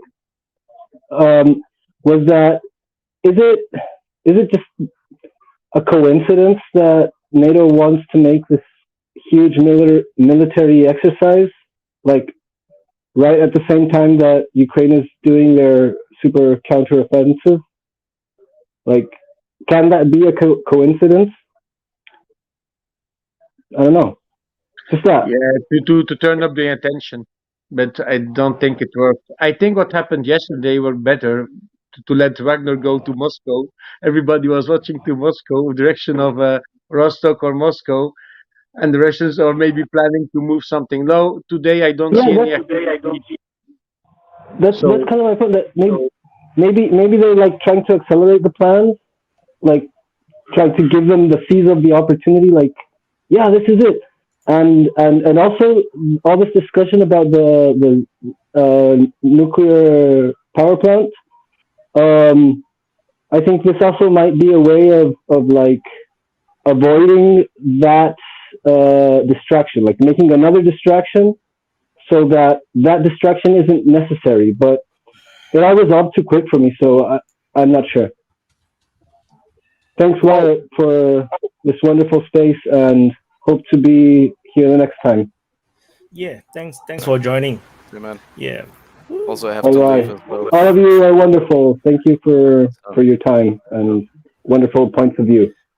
I just wanted to point out the gentleman that we're talking about the tanks is one thing is that inside a turret, when I have never been in combat, but even in training, when you're going down the firing line, there is so much going on in that turret. And if you don't like have the turret blower that works, you got to open the hatches because there's so much cordite and ammonia in there. Your eyes are burning, your throat's burning, you can't breathe. You're trying to issue fire commands. Other people are trying to find it. You're making sure they're doing their jobs right while you're trying to keep track of targets. and making sure the thing's going where it's supposed to be going. So imagine that happening when you've only had 5 weeks of training. You don't have any of the mental memory or muscle memory to perform it correctly. You have to experience it to do it right. You can't just read it in a book and do it. It's just like driving a car. You can read a manual about how to read a book. I mean, drive a car, but go ahead and get in the car and then just take off and decide to drive down the road. Matter of fact, drive down a highway, because that would probably be more similar to like a combat thing, if you know what I mean, in intensity. You'd be thrown into that after just reading a manual. Think about it. They are nowhere getting the training they need. Like, training is the main thing here. Like, I've seen a lot of former tank drivers speak about the Ukrainians getting training, and they've all said that the Ukrainians need at least a year or two of training to be fully professional to fight the Russians, because you can see the Russians have almost a year of experience using their tanks, but that's not the case with Ukrainians. So even the Russians with a far less advanced tank, such as they use T-62s, an upgraded one. I think they can go against Leopards, because they are trained for more than 1 year or 1 or 2 years, and the Leopard driver, the Ukrainians, have been trained for 1 month. So training is a big issue here. I want to point out, and I'll use the tanks backing up on the other tanks to do it. When a tank is backing up, it's fully in the control of the tank commander. He is the eyes of the driver. The driver doesn't have X-ray eyes that look all the way out the back of the tank. Okay, so the commander has to be the eyes. That tank should never move without the commander's direction. And if you're working with a new driver, they don't know what hard left actually means in your speak, or what soft, what hold track, go, would it be? Ease back, hold left track. Just trying to get a little angle out of it and not just yank it across the way, because then the whole tank becomes unstable because you don't know which way what the fucker's doing. So you as a driver and a tank commander have to work out that verbal mind sync to be able to control a tank that's moving in reverse. It's the same thing when it's going forward. The tank commander is always to have control of what direction it's going. It's dependent on the tank commander of how much freedom he allows the driver at any time. So if the tank commander has trained the guy, he knows he's good, he doesn't really need to spend time on him, because that driver knows where to go. He knows when you mean, hard left, swing it right swing it right 11 degrees from the top, whatever, however a commander does it. We always did it by the clock. Believe me, it's been a long time, but it's still the same thing. There is so much involved in a tank that 5 weeks will never cover it, because that doesn't even include the tank commander has to experience each of these positions so he knows how to manage them. But he doesn't have that time. I'll stop there. I'll just keep going on. Yeah, exactly. But if one of the two only, the commander or the driver, start to panic and say, "Go backwards, go backwards," there is a problem. You're going to lose your tank. So that's where you get the tank that roll back onto the MRAP. Exactly, that's one example. Exactly. And you had also the Caesar truck on the highway. So the Caesar truck is like a high caliber artillery piece mounted on a truck. But there's a 155 millimeters. So they were noticed that they were attacked by cats. They were attacked by the cat. Spotted by a drone. So they ran off and they took the highway. And you could see just at the way how the truck is driving, because myself, I'm driving a crane that weighs dry, so 60 tons. 12 ton per axle. Comparable, right? Very, very heavy. So it's even heavier than a truck like that. So that truck will gonna weight maybe between 32 and 36 tons, because it has 4 axles, so I can calculate that. But you see how the guy was driving it like a car. That's dangerous. So what happened? The first drone tried to strike him, missed him, but he panicked so hard, so he oversteered so hard, he went in the trees and then another drone came by, I say, boof, during the evacuation of the crew. They giving equipments worth of millions to people that have, like Medisate, maybe 5 weeks of training. They're losing everything almost directly. I will already say that about the F-16s. How's that going to be? Yeah, But if just looking how I it's was going about to to be bring with that the up. tanks is very funny. With the F-16s, it's more different. They're saying now they're going to arrive in 7 months' time. That's going to be a good one. But at F-16, you have a lot of crew. You need to have trained crew. You have your pilots, need to be trained pilots. If they're using already pilots that have experience in MiG-29s of Sukhoi 27s, you're going to have a certain advantage. Why? Because these guys knows how to fly.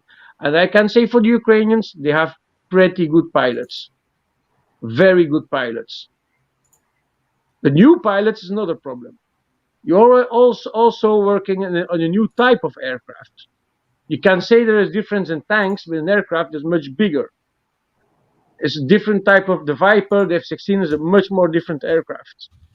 And also, and that is what I just don't even want to take my time to explain how people are experienced or not. It's just if they're going to use these airplanes, you need to keep them somewhere. You need to make them take them off somewhere. The Russians going to do everything like they do already now with the tanks to destroy it so quickly as possible, and they are very good at it for the moment. Don't forget, they have a very good artilleryman. The helicopter pilots of the Russians are very good. You're also using the felons behind the line with the shooting down airplanes with that. They have very good jet fighters also. Sukhoi 25s. I don't even to talk about the felon of the Sukhoi 35. Only the Sukhoi 25 is an anti-tank weapon. So the Ka-52 and the Sukhoi 25 doing formidable work for the moment.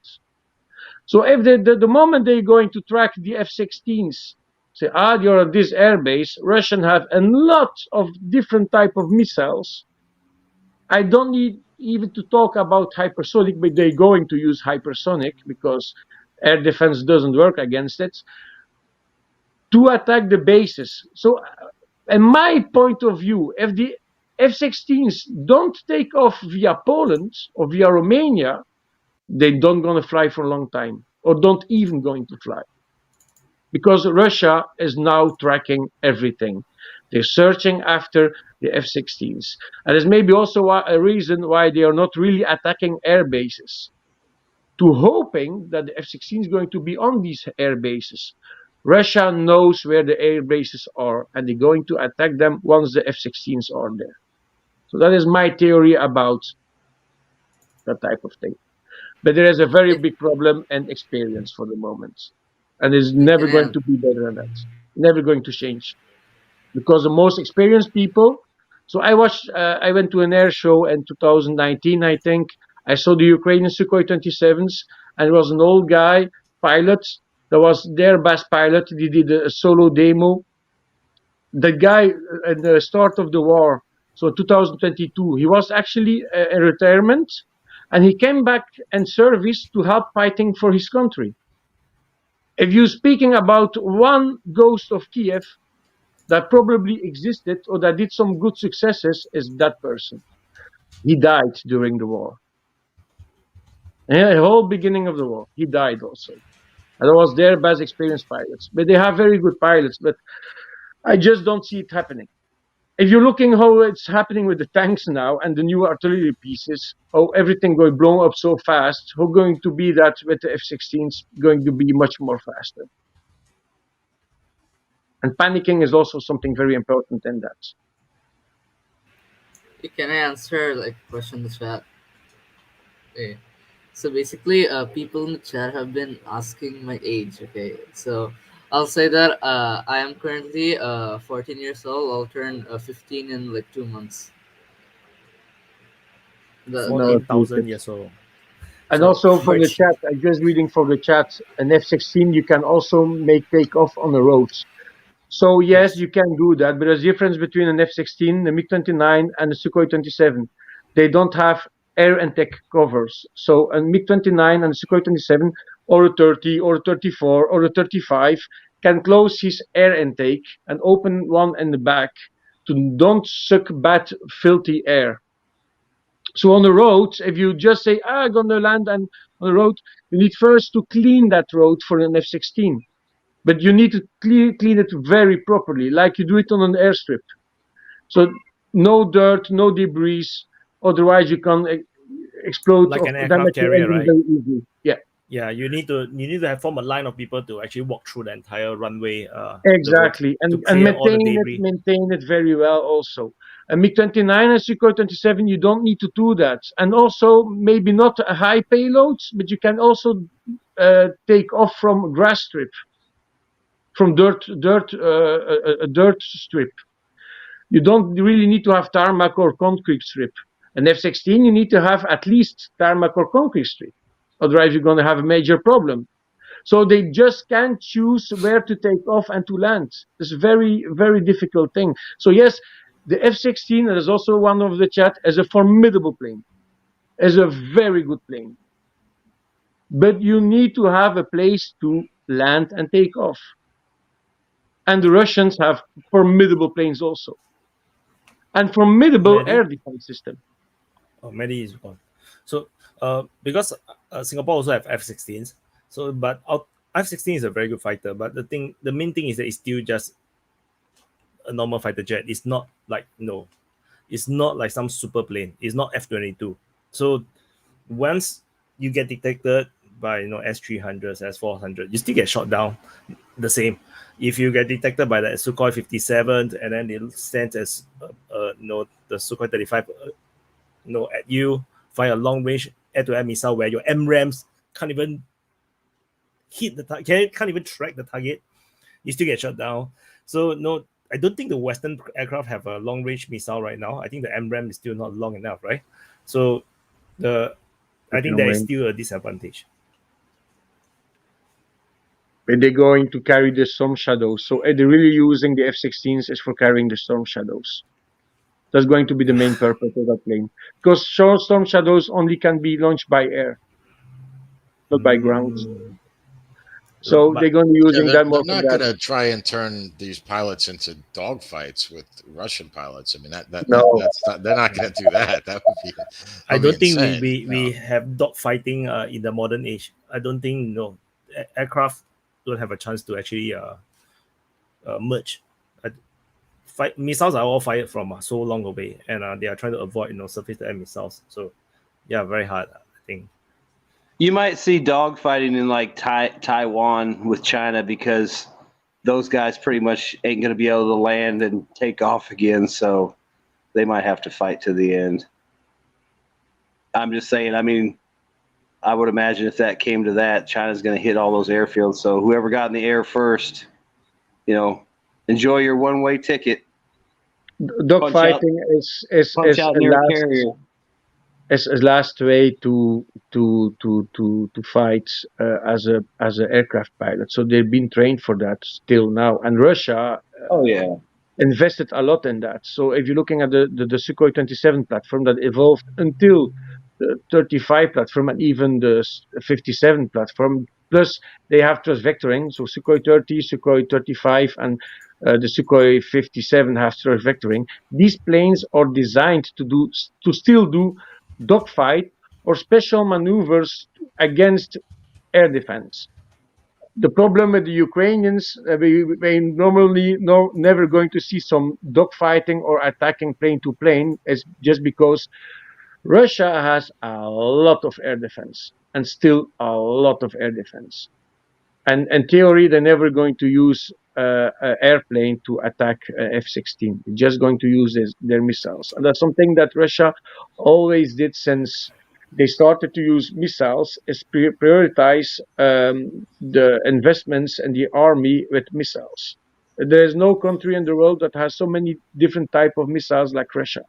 And look where they are now. They have hypersonics. Other countries doesn't have it. And that is a very big problem for the NATO.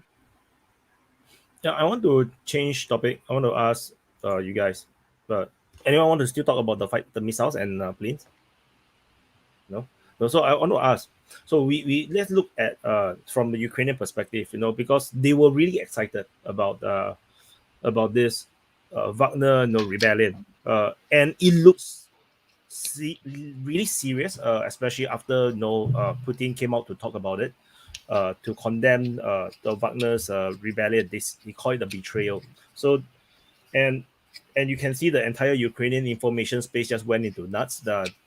I call it simping. They basically simping for Wagner. I shared on Telegram how one of the I think it's called terror alerts or terror That alarm. is so ironic. That is so Terror ironic. alarm. He wrote Wagner freedom fighters. So ironic. 5 hours later, they changed back to Wagner terrorists. It's like So what? ironic. So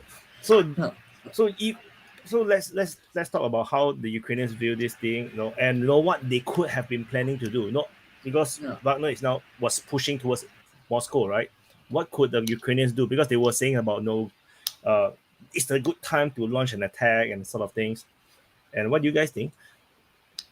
No, the pro-Ukrainians totally got this wrong.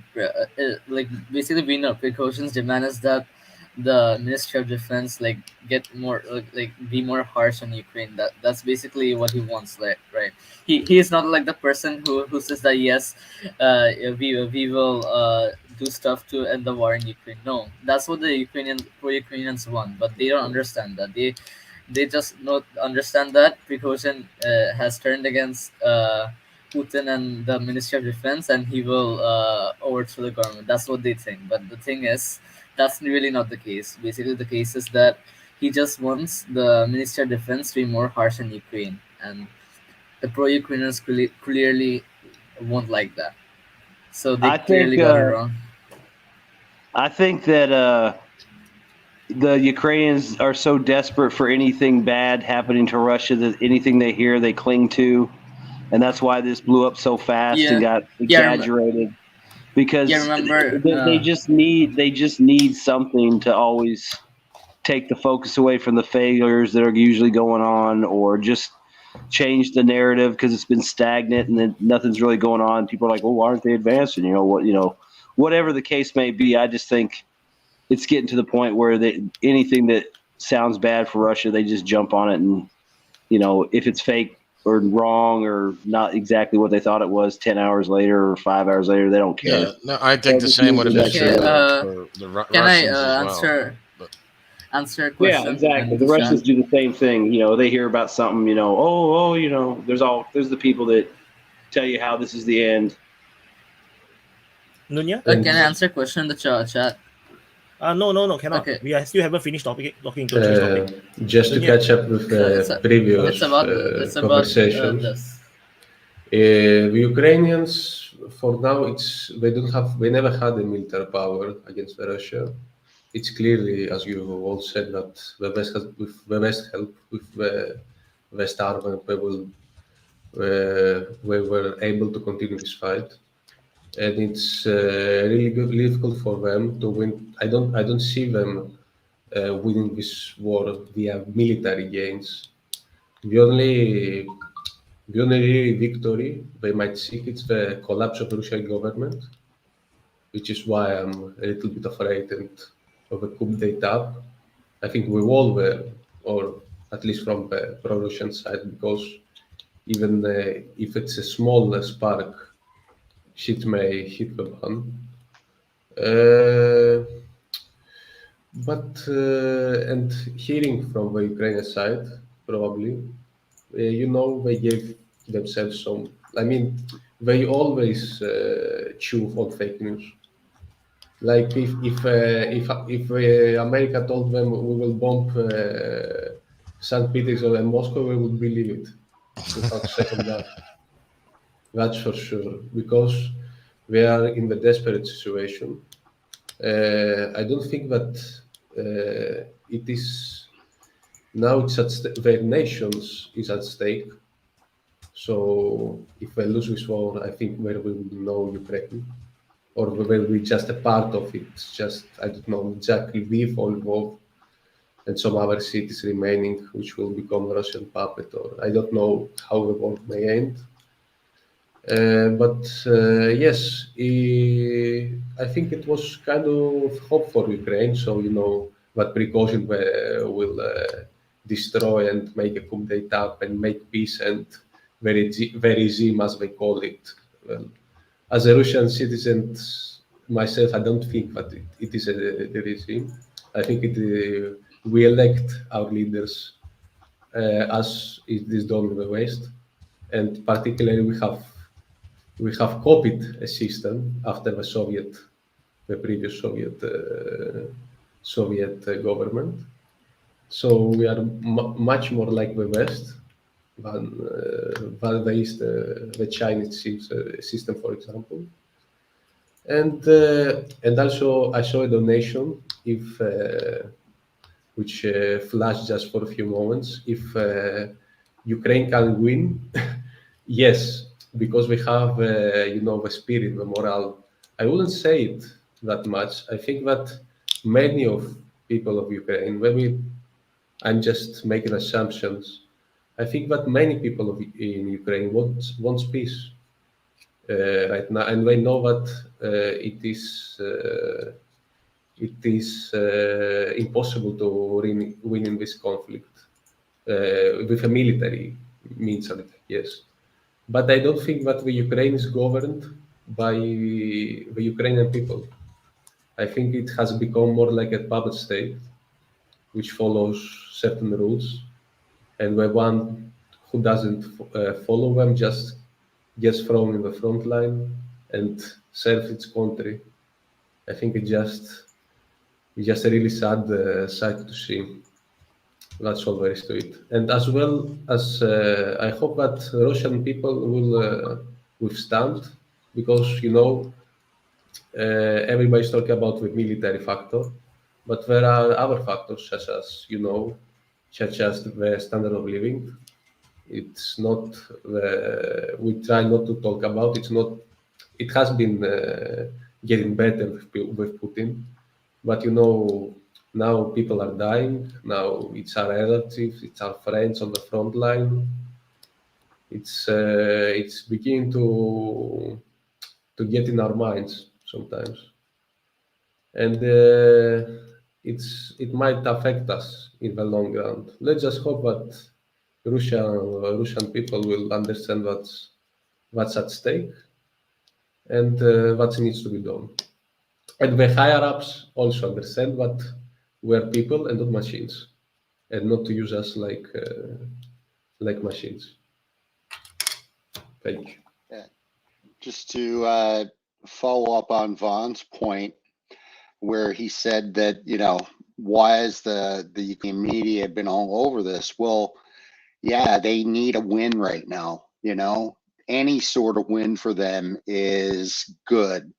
So, you know, the idea that the Russian military structure is just imploding, well, I mean, that could potentially mean the end of the war. Why wouldn't they want to promote that, right? So, but I think the question that Wyatt had, the underlying question, is why hasn't Ukraine capitalized on, you know, the latest Prigozhin hijinks that's going on? And honestly, they got nothing left. You know, Russia's kicking a dead dog right now. And yeah, they got nothing. Yeah, I mean they've why. spent what they've got down there again, you know, for nothing. I mean, there might be some reserves still somewhere, but I mean, what are you going to do? Throw it in Zaporizhzhia or Kremenaya?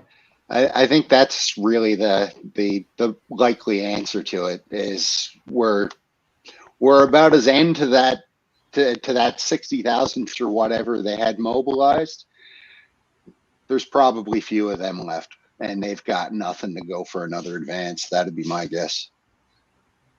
And apparently they did today. I thought Craig had mentioned that a couple of battalions had been wiped out or something. But yeah, I he said that, anywhere. but there's I can't find any evidence to back that up. I can't find that anywhere. The only thing I heard was there was like some kind of attack and it was repulsed. That might be what he's referring to, but I haven't heard anything specific about it. But it's in that same area, so more than I likely did read they about took heavy that. casualties if they went to the same stupid ass places they've been going. So Yeah, I had read that before I went to bed last night, so it was probably around 10:30 Eastern time, Mhm. and there was some sort of attack from the Ukrainians. I think it was on the Bakhmut flanks or something. So Yeah. that might have been what he was talking about. yeah, whatever they did, I think it was even one of Wyatt's updates, and that they might have made a quick push and then it stopped and then they got pushed back real quick. So whatever they did, it didn't last long, or it never happened. Right. I think this rebellion also help us to take a look at the information space.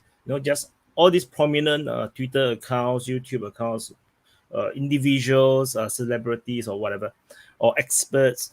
We cannot actually go back and look at what they say, and how they assert certain information, certain things. Because we have to be mindful. Everyone is actually reading the same piece of information. There is only this many sources. There is only government sources. Then we have a few trusted pro-Russian sources, and that's about it. Because you can't expect pro-Ukrainian sources to have anything within Russia. So we are all reading the same information, but you look at how the experts or the prominent accounts of people, how they react, how they extrapolate this entire incident, and then you will start to realize some of them are just making things up, or they don't really know what they're talking about, or no, they are jumping the gun. It's clickbait. You've noticed some of these guys is just like clickbait, where they're just making stuff up. I mean, like you said. Maddie. Well, to your point, Wyatt, is that just whenever I see this stuff, I like to take a step back from it and pull back a little bit and see what's going on the battlefield and where this shit is actually happening. Because that can tell you a lot about really how big or bad it may be, or where to at least start from. Because like Wyatt said, we're getting all these, like, they kept on throwing, here's a still shot of fighting. It was a tracer round that went by it. And now that became, the revolution has started. They were shooting at, the Kremlin, and everybody's going nuts. And we're all going down to Moscow, jump in the back of the van, boys. We're fucking going to be kings and emperors. No, it doesn't make any logical sense that it would work, that the Russians would just allow this guy to just go rampaging around with a tank on a low boy and a couple things behind him. Who knows what's in the tank? It doesn't make sense. But like Wyatt said, everybody's guessing. Everybody's an armchair general, trying to go by the information they have, how they see it through the patterns that they've lived, the history that they've read, the things they've experienced, and then you're just extrapolating it all into the battlefield. I know I'm doing it. If you ask me, a tank solves everything. So I know I have my biases. I know it up front, and I admit it. That's why I'm not afraid to come on here and just say the things I do, because I believe what I'm saying. But it doesn't mean it's fucking true or I am right. It's just that I believe what I'm saying. So anytime anybody, if you disagree with me, please do, but bring me the information with you. Because if you bring me the information with the disagreement, I'm going to thank you. And that's the whole thing, is that, I hear a lot of people talking that have military experience that really should know better than to jump right into this shit and start extrapolating it out to everywhere. And I'm talking like generals with 4 stars that stand in front of America. Things like that. They know different. They should know what the situation is really going around. No, they they're actually lying. don't know anything. Yeah, they don't know anything. Most They of the don't time, know we anything. think that the American military, the intelligence knows a lot, but when the things that they say, the kind of things that they do, it's clear that they actually do not know a lot of the things that is happening on the ground. And hi Dan. Good morning. Yeah, it's actually 7:30 a.m. for him now, so it's early in the morning. Yeah, so I just find it very funny, how everybody just keep jumping the gun. They just so desperate to put in the words to like make some conclusion, so that they can be the first. Then end up the conclusion is like, because I did share, because I also do not know what's happening. Until the Russian MOD and then the Putin made the statement, then I kind of take this rebellion, this coup or this mutiny more seriously. And then I did mention that there is a possibility this thing might just have an anticlimactic end, and then and then 3 months later we're gonna see Wagner in the front line, and God, it was correct. We're talking about this, right? Yeah, I woke up because I saw that this shit was happening.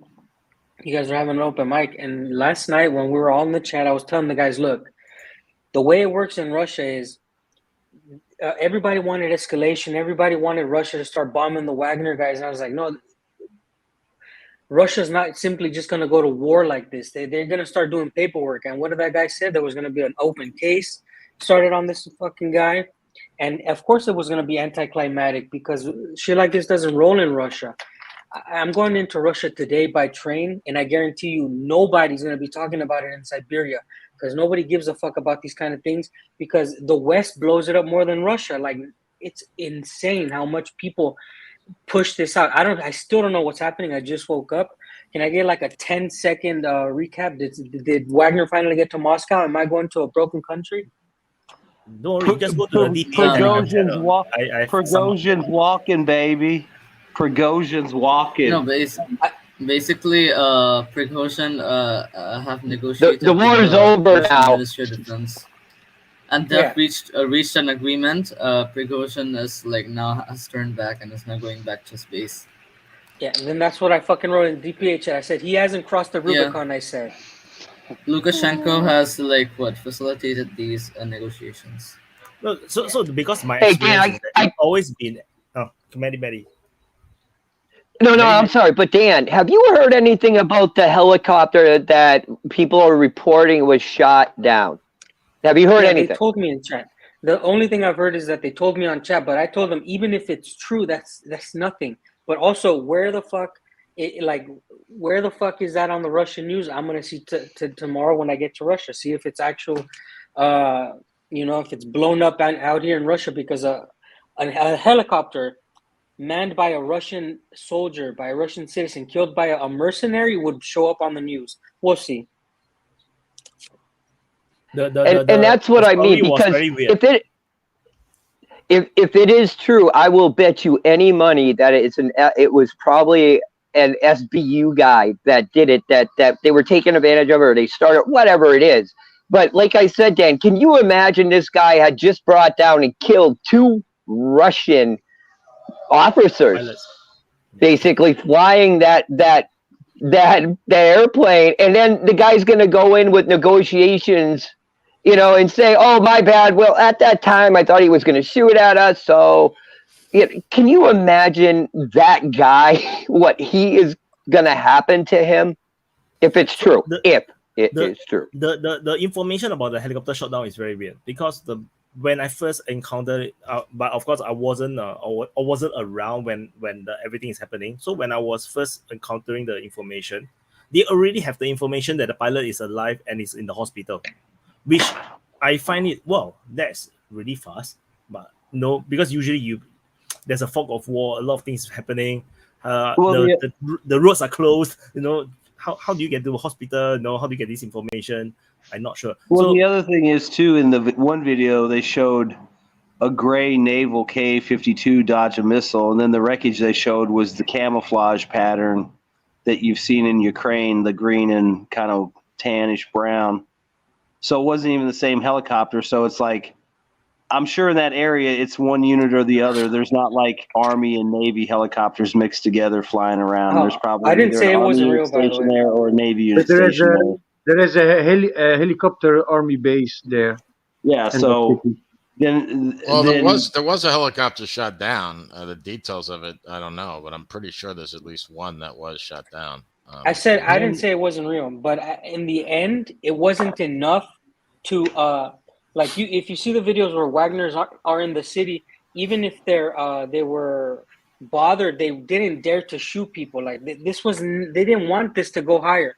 So even if they did shoot that down helicopter for Russia, I guess the government, it wasn't enough to blow this out of proportion, because I feel that in their head they were like, okay, we need to calm this down, because I was telling the chat that there's one thing that Russia hates more than the fucking West at the moment, and it is Russians making Russia look weak in front of the West, and neither the Wagner boys or Russia want this. So this is totally not something that Russia wanted to let get out of proportion. And I'm just happy that hopefully whatever you guys are saying, that he's gonna finally sign some documents and he's calmed down and he's walking. I hope that's true, because guess what? There's still a military operation going on that they have to take care of. And I'm gonna stick by my word that I believe that there's people in the West. The West talks about this more than Russia. Why? Because there's a combined amount of population in America, England, Canada. All of those people are probably on their computers, like pushing stuff out. Yeah, like, and Russia is just a country, is one country. So it's crazy shit, guys. But also you're just a gas station. You would use it, but then still you went into the war, so you need to know the answer. How realistic was that thing of Wagner? You going with a lot of trucks, ammunition, food, tents. You going direction of Moscow. How long could they hold up if there was really a conflict? Yeah, that's what we talked about too. Yeah, we talked about this in the chat too, and they were saying, oh, the Wagners have these tanks, the Wagners have this, and I said, no, these guys wouldn't last anything. They're already surrounded. By the way, where are they gonna get?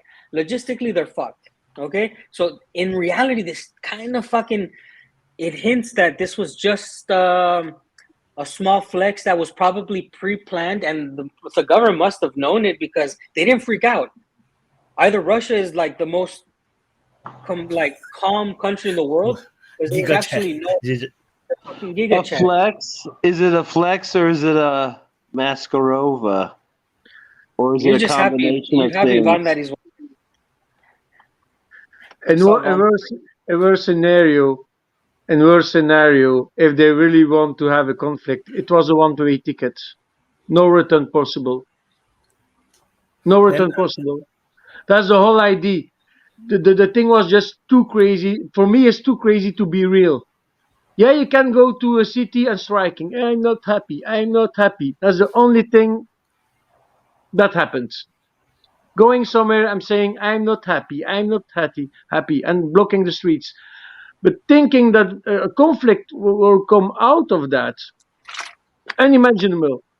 It's just suicide. Easy to say in hindsight, but when everything is happening, it was very difficult to tell, because the Wagner private military contractors are really very popular within Russia. Prigozhin is very, very well liked. So if this is real, and I'm quite sure Prigozhin, if this is not a false flag, he's also betting on the support of the people.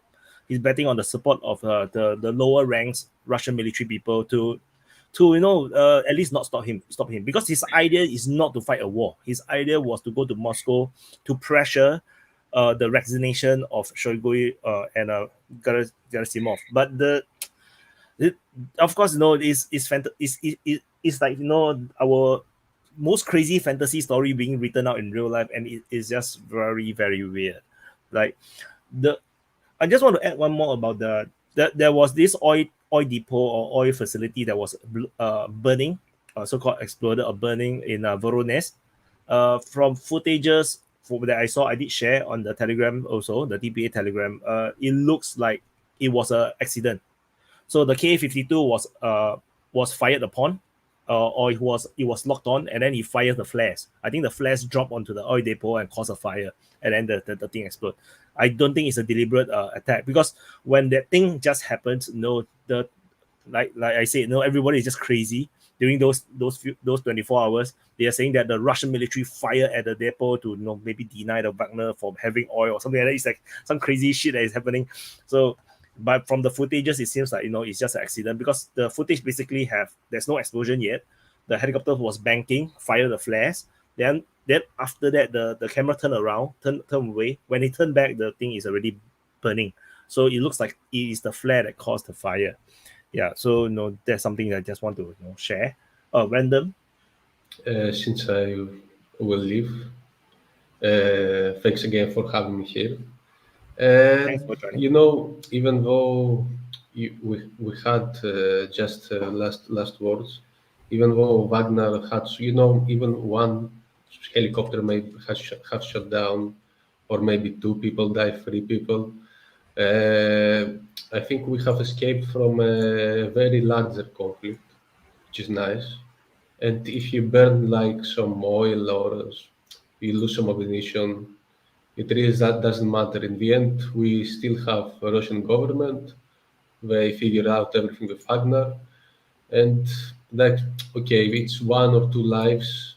I mean, those lives might have even perished in the front lines. We don't really know. And by the way, people in Siberia doesn't give a damn about the Russian European side. Yeah, it's true. They don't give a damn about the Russian. Where are you from? You're Russian? I'm from Krasnodar. It's Okay. down from Rostov. Yes. Look, the reason why I say this, and I'm not trying to make it sound like Siberians don't care, but the idea in the Far East is like, first of all, Moscow is not even Russia. Moscow is its own entity. So if the Wagners went to Moscow, it's like, okay, they took Moscow, but we still have Russia. We don't really care. We're just chilling over there, and just the life is better. There because I know from a fact many people from the European side, Russians, go to Siberia to find better work. That's all. Thank you very much for having me. Take it easy, keep bro. up the information. And you're welcome, Wyatt. Thanks for everything. Thank you for Thank you for coming. I just got to say something that Dan what brought up. All I could think of is Napoleon sitting there staring at a burning Moscow, waiting for the Russians to come and capitulate to him. He's still waiting, and he's still waiting. And guess what? That's the way it would have always been. There is no way that was going to. What was Prigozhin going to do in the end? Take all his toys and go? Hey, Mehdi, one second. 1 second. I just stop. I'm gonna check out. Hey, Wyatt, thanks as always. Everybody, take care. I look forward to talking. Hey, Dan, brother. I look forward to talking to you guys. Hopefully in the chat, especially Lorenzo, because I don't believe I've ever spoken with you in the Telegram chat. So I hope you hop in. Yeah, everybody, peace out. Take care. Bye, John. Yeah. Yeah, Maddie, you can continue your point if you still remember. No. Oh, you asshole. Good one, though. It is, because I don't. But anyway, no, it's just that I you better make that part segment in the bloopers or something. I don't know. I like that. That was funny. You haven't mentioned my teeth yet. None of you have. I don't care. You want to see a Popeye? So there you go. We got it out of the way. But I don't like, Dan, you're living there, and it's kind of like everything that we hear is like, oh, the poor, horrible conditions. This must be just blowing up the morale of the men and everything like that. And I'm thinking about, that's not, at least from what I read, I've not experienced myself, but what from I read, that the Russian military, even if you have Wagner involved with it, is far more regulated and not just running around wherever they want to be. I mean, they know they're mercenaries on their home territory, for fuck's sake. It's not like they're not going to keep track of these fellows from other nations that are armed within their borders. Am I correct? They must keep track of them. I think, look, I will say another thing, and it follows your point. I've lived in Russia since April 2022, and every news I've seen on the DPA, all the open mics, the news that and the topics that are there, like the mobilization and the freaking, like, first the drafting thing, it was very crazy on the news. But in living in Russia, I was like, what the fuck? This is like normal. The guy, everything's absolutely normal. So when this happened, I was like, okay, this is gonna be another one of those episodes where shit gets crazy on the internet, but in reality, people are still waking up, scratching their ass in Russia the same way they woke up and scratched their ass. So as far as the troop, like the overwatch of all the troops. I can't talk about what I've seen about that, but I will say that it's like the United States. They're not. They don't just have people running around like savages out here. Everything is in order, man. I like it.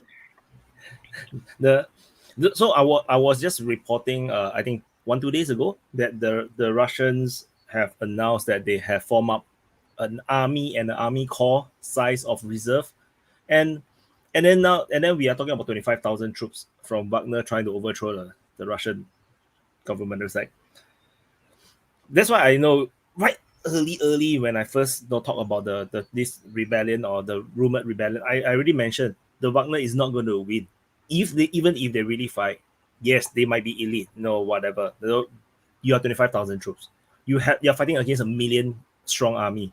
It's not possible. It's just not doable. You can create a lot of mess. You can create a lot of chaos, a lot of destruction, deaths, but you're not going to succeed unless you have a lot of defections. And I think that it does feels like this is a trap. It does feels like a trap. It's like the FSB is trying to root out, who is this? Who are the Ukrainian agents or the forces that is now poising to take advantage of a situation where they will now reveal their real identity to actually overthrow the Russian government, because it is a threat by the West. They are trying to do this. Ukrainian SBU has been trying to develop this. They are trying to use the foreign legion of Russia the free religion of Russia to inspire the people who are not happy to overthrow the government. And this Wagner rebellion is like the perfect time, and I'm not sure. I think the only one that I heard that said that they pledged support for Wagner is the Storm Z, and even that I did not know. I didn't see the information. I only heard it from this massive Twitter coverage on by Mario, that he was doing this super 10 hours, 11, 12 hours live space on Twitter, and I heard over it. But a lot of the information they are talking about is all fake, because they are just reading out loud immediately. Any tweet that appears, they immediately read it, and so much information is all wrong. And then I was like, wow, I am not going to get involved, man, in this thing. So yeah, know what you guys think? Could it be a false flag just to rule out all this possible insurgency? I mean, that's an idea. I was thinking also that they could have used the opportunity of all the increase in radio traffic to find more communication hubs and headquarters, because everybody would have been talking about it and trying to figure out what was going on. I got to leave and head out. Real quick, my closing is I don't really think what people say happened. If the deal's legit, Prigozhin's walking away and retiring in Belarus with Wagner probably going with him. Maybe there's something to beefing up Lukashenko. Also, maybe look and see if they did some kind of movement while everybody was watching the fake coup. And I'll see y'all later. I enjoyed it as always. And like, share, and subscribe. And always come on the open mic. We need more people, especially if you're in that area where something's going on. Drop in and let us know. I'll see you guys. Yep. Bye, Juan. Yeah, I think it's really important for people to join, especially if you are in the region of something that serious thing happened. Like you see, like Dan can share with us the experience he have in Russia and give us a different context. Our world is we are just reading news. But the reality is very, very different. Like you talk about Singapore, I can tell you, so many things that you read is all fake. So, Maddie. I think that you have the point, because you can't really disclude it, because look at where it happened. It's not really happened behind the front lines, right? It's actually in an area that is outside of like the main front, is it not? And is it reachable from Ukrainian lines, so to speak? So if it's in an isolated area, not where the main lines are, but reachable from the Ukrainian front, could you see that they were trying to do is, brothers, come and join us, gather up here, come across the lines, we're willing to accept you, you can back us up and we'll go to Moscow type of deal. You could almost see like, oh yeah, here we go, get them all across, and then you just implode them all. I mean, you can't discount anything. Nobody knows. Maybe Russian MOD knew about this the whole time. Maybe they're the ones doing it. Who knows? Because don't these Wagner forces now have forces surrounding them? So now you have the buildup of two forces in one area. And we're told that they're in conflict? Possibly. We don't know. The place where it started, the place where it started, to me, I was telling Al on the chat, I said, look, even first of all, Wagner didn't take over a city. This is a city that's very close to the conflict zone. Let's say, how far is it from the Donbass? Russia is huge. When you say 1,000 kilometers, you're my neighbor. So the fact that they went to this Rostov place, or what is this place where they were at first? I don't know. Anyways, to me, it's like a forward operating base basically to Wagner. So the fact that they were in this city is not a problem at all for Russia. Now, the fact that they started rolling down highways and stuff, still not a problem. So to me, it's everything that was being shown to me. It could be real, it could be fake. It really didn't matter, because in the end, like I said, we wait for the ending part. That's one thing I've learned living in Russia for so long, is like, all right, we'll see whatever the West says, we'll see what the Russian Ministry of Defense says, but the outcome will be different than both of them anyways. And then the Russian people adjust. So never did I think that these guys were going to actually do something. And if it was real, then he got off really, really well with the slap on the wrist. And the show continues. It was good content for a lot of people. Yeah, and Rostov was also a military-based city with a lot of military. So the troops are already there. I just checked on Google Maps to see what they have from air base, and they have a helicopter base. So nothing makes sense, you know. Yeah. Just like I said, we are not happy. We are not happy. That's the only thing that I can say about that. I unfortunately have got to take off, but it's been a great chat. I've liked sitting here listening to all the various theories, but I would just caution everybody to say that, you know, more often than not, the most likely scenario is the real story. And I think in this case, Mr. Prigozhin, who we know has got a history of going on deep end, he's got a history of publicly trying to humiliate Shoigu. I think he went off the deep end one too many times after being warned, and then he backed himself into a corner. And I don't think it gets any more complicated than that. I will say, I think this whole move to Belarus, that's a Band-Aid solution. I think we've heard the last of Mr. Prigozhin for sure. So anyway, great chat, gents. Bye. So you guys want to continue to talk, or you all want to do closing? Well, I was first eager to hear RL. I got ahead. I was also happy to hear him. So first RL, and then maybe Mehdi, and then maybe you'll see for closing afterwards, maybe. Well, hello everybody. For me, all that story, no matter what happened to Wagner Group, if the attack of the camp was real or not, just show to me that Putin is living in a bubble for obvious reasons, because he's the president of the Russian Federation, so he needs to be protected. But all information he received is filtered by his surrounding. And it seems that for Russians, it's a fact that there is an issue with what they called the bureaucracy, and especially for military purpose, for the army, the bureaucracy surrounding the military. There is an issue with it.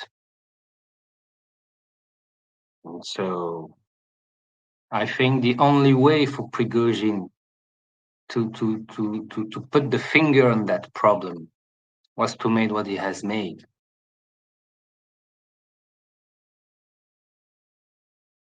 So fortunately, Lukashenko intervened, and now things will maybe go as usual, normal. But this is a big blowback for the image of Russia in the international sphere. Maybe people in Siberia or in the other part of Russia, for them it's not news because the planet is still turning around the sun, so still revolving around the sun. But this was a very good opportunity for the West to increase their pressure in the public relations sphere. And that will be difficult for Russia to kind of clean that bad image they have. But as I think Russians don't give a fuck about what the rest of the world are thinking about them, especially public opinion from the West. But that can be damaging to areas like Africa or Asia, but maybe not. Yeah, I think that all this goes away, RL, with one more victory. Like if Russia does some sort of something good with a great merit in the battlefield, it all goes away. Like to me, it's going to blow over in Russia faster. Why? Because the Russian people know it affects them if they dwell on this kind of shit. And the West just wants to be stuck on their computers and doing all of this. It doesn't work, RL. So yes, of course, the president is in a bubble. I don't know what the point was there. Like, if you think that this was bad for Russia, this was probably the cleanest they could have come out, in my opinion. It's the cleanest solution. Absolutely. I mean, the intervention of Sorovikin when he made his video, everybody said we are at war. This time frame is very critical for us against our enemies, and beginning to fight each other is the worst thing that could happen. So I think everybody understands it. People from Wagner, people from the army, people from political elite, people from regular population, all understand that.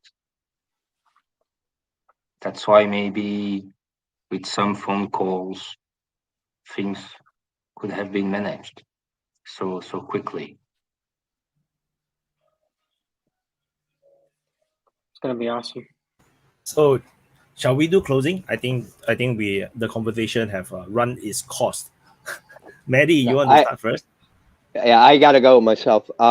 We can discount nothing at this point. So I just recommend when you hear things and when you see things, step back, take a look at it, and do a game theory thing. Who benefits in the end of everything that's going on, and where is it happening? Because that means a lot as to what you can how to look at things. Always be a skeptic of anything you're taking in. I know there's some people in chat, they say I'm a Russian shill. I don't give a shit. I'm just going where the logic takes me. And this is where it's taken me all along. And so far I've been proven right. So I'm going to trust my intuition on this, because I've now learned and met a lot of friends from around the world who are now shaping my opinion about things, which is what this channel does. So like and subscribe before this skinny 130-pound, 5'6" stupid little ass comes and kicks it. So take care, guys. It's the best. Thank you, Maddie. Wait, can I also say something? Yeah. Yeah. So I think I have said like what I think about this rebellion or mutiny or whatever you call it before, like during the first. But the thing is, I basically believe like what the current evidence shows. Like the evidence shows, other reports show that it was actually Prigozhin getting angry and the Minister of Defense, so he did this, and they negotiated, and they agreed. Uh, then they agreed on a few terms, basically. So I don't. So basically, I'm a type of person who doesn't like look towards the theories too much. I just look at like, I just base my like belief on what the current evidence or the reports we have right now. I don't like make any theories. Basically, that's how I perceive these events as. That's what I want to say. Thank you, Ray. So, Mr. Lambo, you want to close? Yeah, I want to close. Today we did on the Telegram chat group, and I think the voice chat was like 9 hours. I also did a little nap in between it because it was a long boring day. Because so many things happened suddenly, and we were chatting about what could happen, and then suddenly we're hearing they have an agreement. So we're like chatting all these hours for nothing. They're going home. You see them partying with the people on the street, and okay, it's done. For me, it was just a big joke. For me, it was just a big joke. I think they try to do something, pay the attention on that side, and Prigozhin was a problem. Prigozhin was not happy, and they find a solution for it now. I hope it was something we never seen happening in that way. It's very strange thing. Yeah, it was a very strange day. It was a long time ago. Also, I did a full open mic, so it was cool.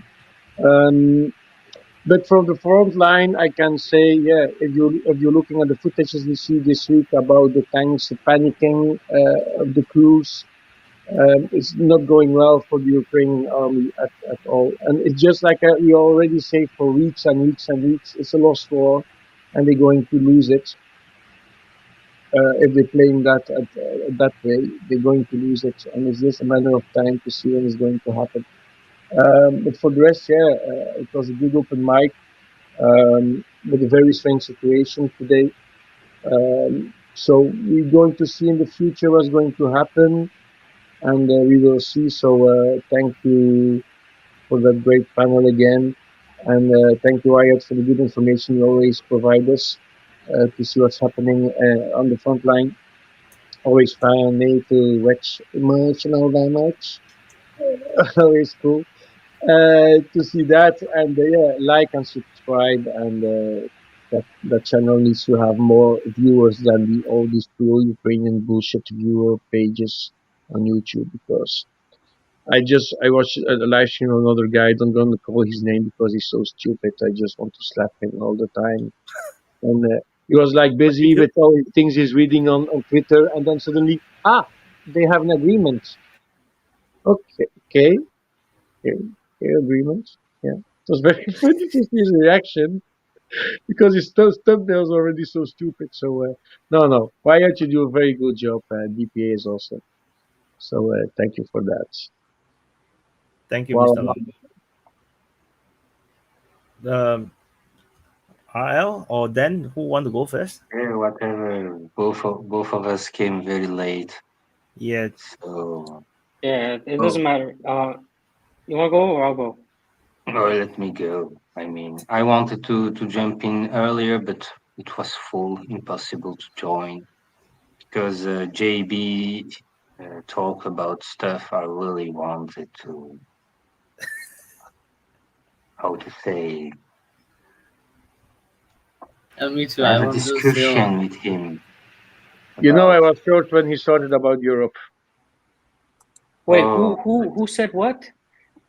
He was talking about US the politics. fact Europe that and his things are immigrants. changing with time, and today's time with what happened in United States with that all-inclusive thingy and so on. That ideology, wokeism, will also contaminate the rest of the world because the world is changing and blah blah blah. It was like, oh my We need to follow that. We need to follow the world is changing. We need to agree with that. So yeah, he wasn't there anymore. So maybe next time we will talk about Yeah, I think he the also tools brought up used. the closing. Budapest memorandum. So I like the wanted tool- to like talk about maybe that too. later we will talk about the tools used by the West to continue their domination on other societies and countries and cultures. Voilà. Okay, then. Santé. All right, this is my thoughts, and I'll make them quick. If it was real, this is the only. If it was real, the Wagner people had only one route. The safest route is how it ended this way. If it was fake, this is the only way to fake it to where it doesn't get out of control. So whether it's real or fake, it had to have one same conclusion. Because anything else that deviates from this line, it's too dangerous and it's an overstep, crossing the Rubicon. Russia, if it was real, the Wagner didn't want to cross the Rubicon. If it was fake, the government didn't want them to cross the Rubicon. If you don't know what that means, guys, that's when Caesar marched in and crossed the river that Rome said, don't cross this line. So no lines were crossed. So in my opinion, whether it was real or fake, they never crossed the line. So it was okay. Now, I will say, again, thanks everybody for watching. We're almost at 100 in the DPA Special Forces. Please continue to support, because this is the best community there is on this kind of stuff. Thank you so much. Thank you, Dan. So, thank you guys for participating. Sorry, RL and Dan, Yes. you guys come in very late. This it's like 6 a.m. here. Yeah, it is. You need to go to bed.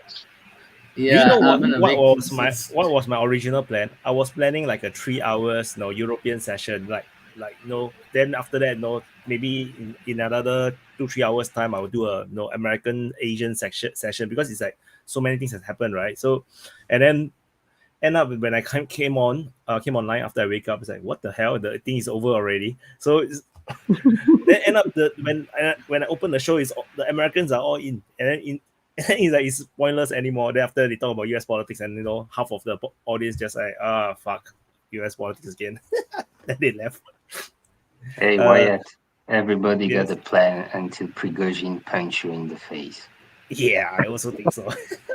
Okay, I just want to say something. Like, if you guys want to talk with me, I'm always active on the DPA Discord, so make sure to join the DPA Discord. Yeah. So bye Lambo. Bye Ray. So yeah. So so like what Red has just said, if you want to discuss stuff, you can actually join the DPA Discord. I have to also warn you that it is pretty highly moderated, because of the term of service by Discord is pretty strict. So but it's a good place to talk about politics and geopolitics and war and stuff. Or you want the totally a less structured and a more Wild West, just join the Telegram chat, which is attached to the Telegram channel. Yeah, the Telegram channel. Yeah, you follow me there, because you'll see me post things there. You can also follow me on Twitter, but on Twitter I'm a bit more noisy, because I spend more time trolling over there than actually sharing information, because a lot of people are just hippopotamus. And also what else? Yeah, the just now we actually have a lot of viewers combined. That was like over 800 live viewers. So thank you for watching. But those guys are all gone now. We only left with 365 now, not counting Rumble. Let me see how many I got on Rumble. Like 14. So yeah, and I don't know how many on Twitter, because this whole freaking thing doesn't integrate properly. Yeah, so yeah, we actually lost 200-300 viewers talking about US politics, but that's just how it is. I think because 70% of the viewers of DPA are un-Americans, but 30% is still quite a number of people. But it happens. So yeah, but this is the open mic, so I don't dictate. So I may do another live later. Maybe I'll see my energy level. I will basically, it will be a more of a monologue and a live chat with you guys. Talk about this conclusion of the entire Russian civil war that lasted only 24 hours. So we shall see how this goes. I'll see my energy level later, because actually I wanted to do a live yesterday, but I was sleepy, so I went to sleep instead. So luckily I didn't do, because it would be a freaking waste of time. then I would say things that I would regret. Like it didn't age well at all. You will not age well at all. So many things didn't age well, over the past 24 hours. So many people wrote so many things. I was like, oh my god. Yeah, it's so funny. So anyway, I also do follow me on Twitter if you use Twitter. It's very easy to find me. Just type DPA or Defense Politics. You a high chance you will be able to find my Twitter account. I actually is collecting memes for the Wagner rebellion. I've collected a lot. It's very funny. So I will probably do a go through in the commander's briefing. I think that will be funny. And so thank you guys for watching. Still got 300 of you guys here still listening to me to talk. I'll see you guys later. For those that are watching on the main channel on Twitter, do go over to the DPA Open Mic YouTube channel. Do subscribe over there. For those that are Rumble, of course, just follow on Rumble, because this is only live on the Rumble's Open Mic channel. And Rumble is still a very, very, very new thing. So it's still going to take time to grow. So I'm not going to be too uptight about that. It's just a backup in case whatever shit happened to YouTube. But if shit happened to YouTube, DPA is doomed, because that's where most of the income come from. And also what else? Do press the like and subscribe. And also you can okay, so for those that never watched the open mic before, this open mic today is a bit, I think, from my feeling I get, is that today's energy level is lower, except for at the beginning. I think because everybody was staying up awake, and they spent hours and hours chatting and talking and looking for information about this Wagner mutiny. So as a result, by the time the open mic starts, everybody have no more energy left. So usually isn't this low energy. So I think around an hour ago, I think the chat, the open mic, we are already kind of becoming very sluggish. The people is running out of things to talk about. So that's very interesting. And so let's see how this goes.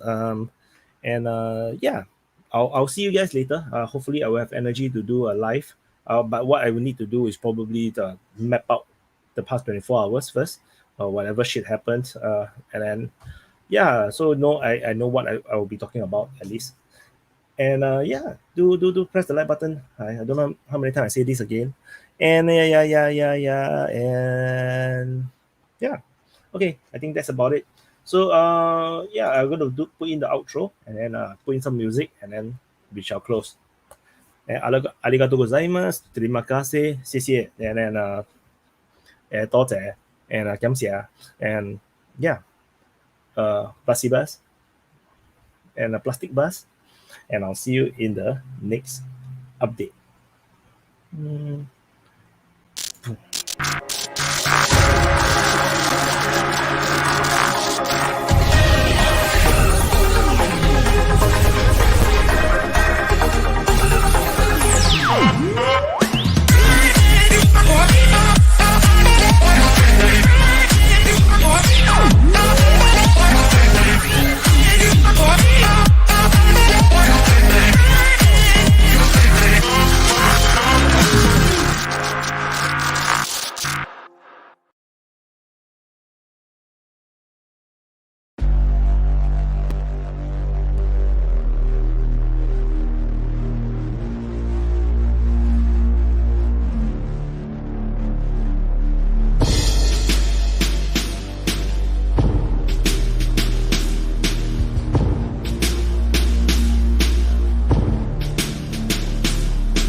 is why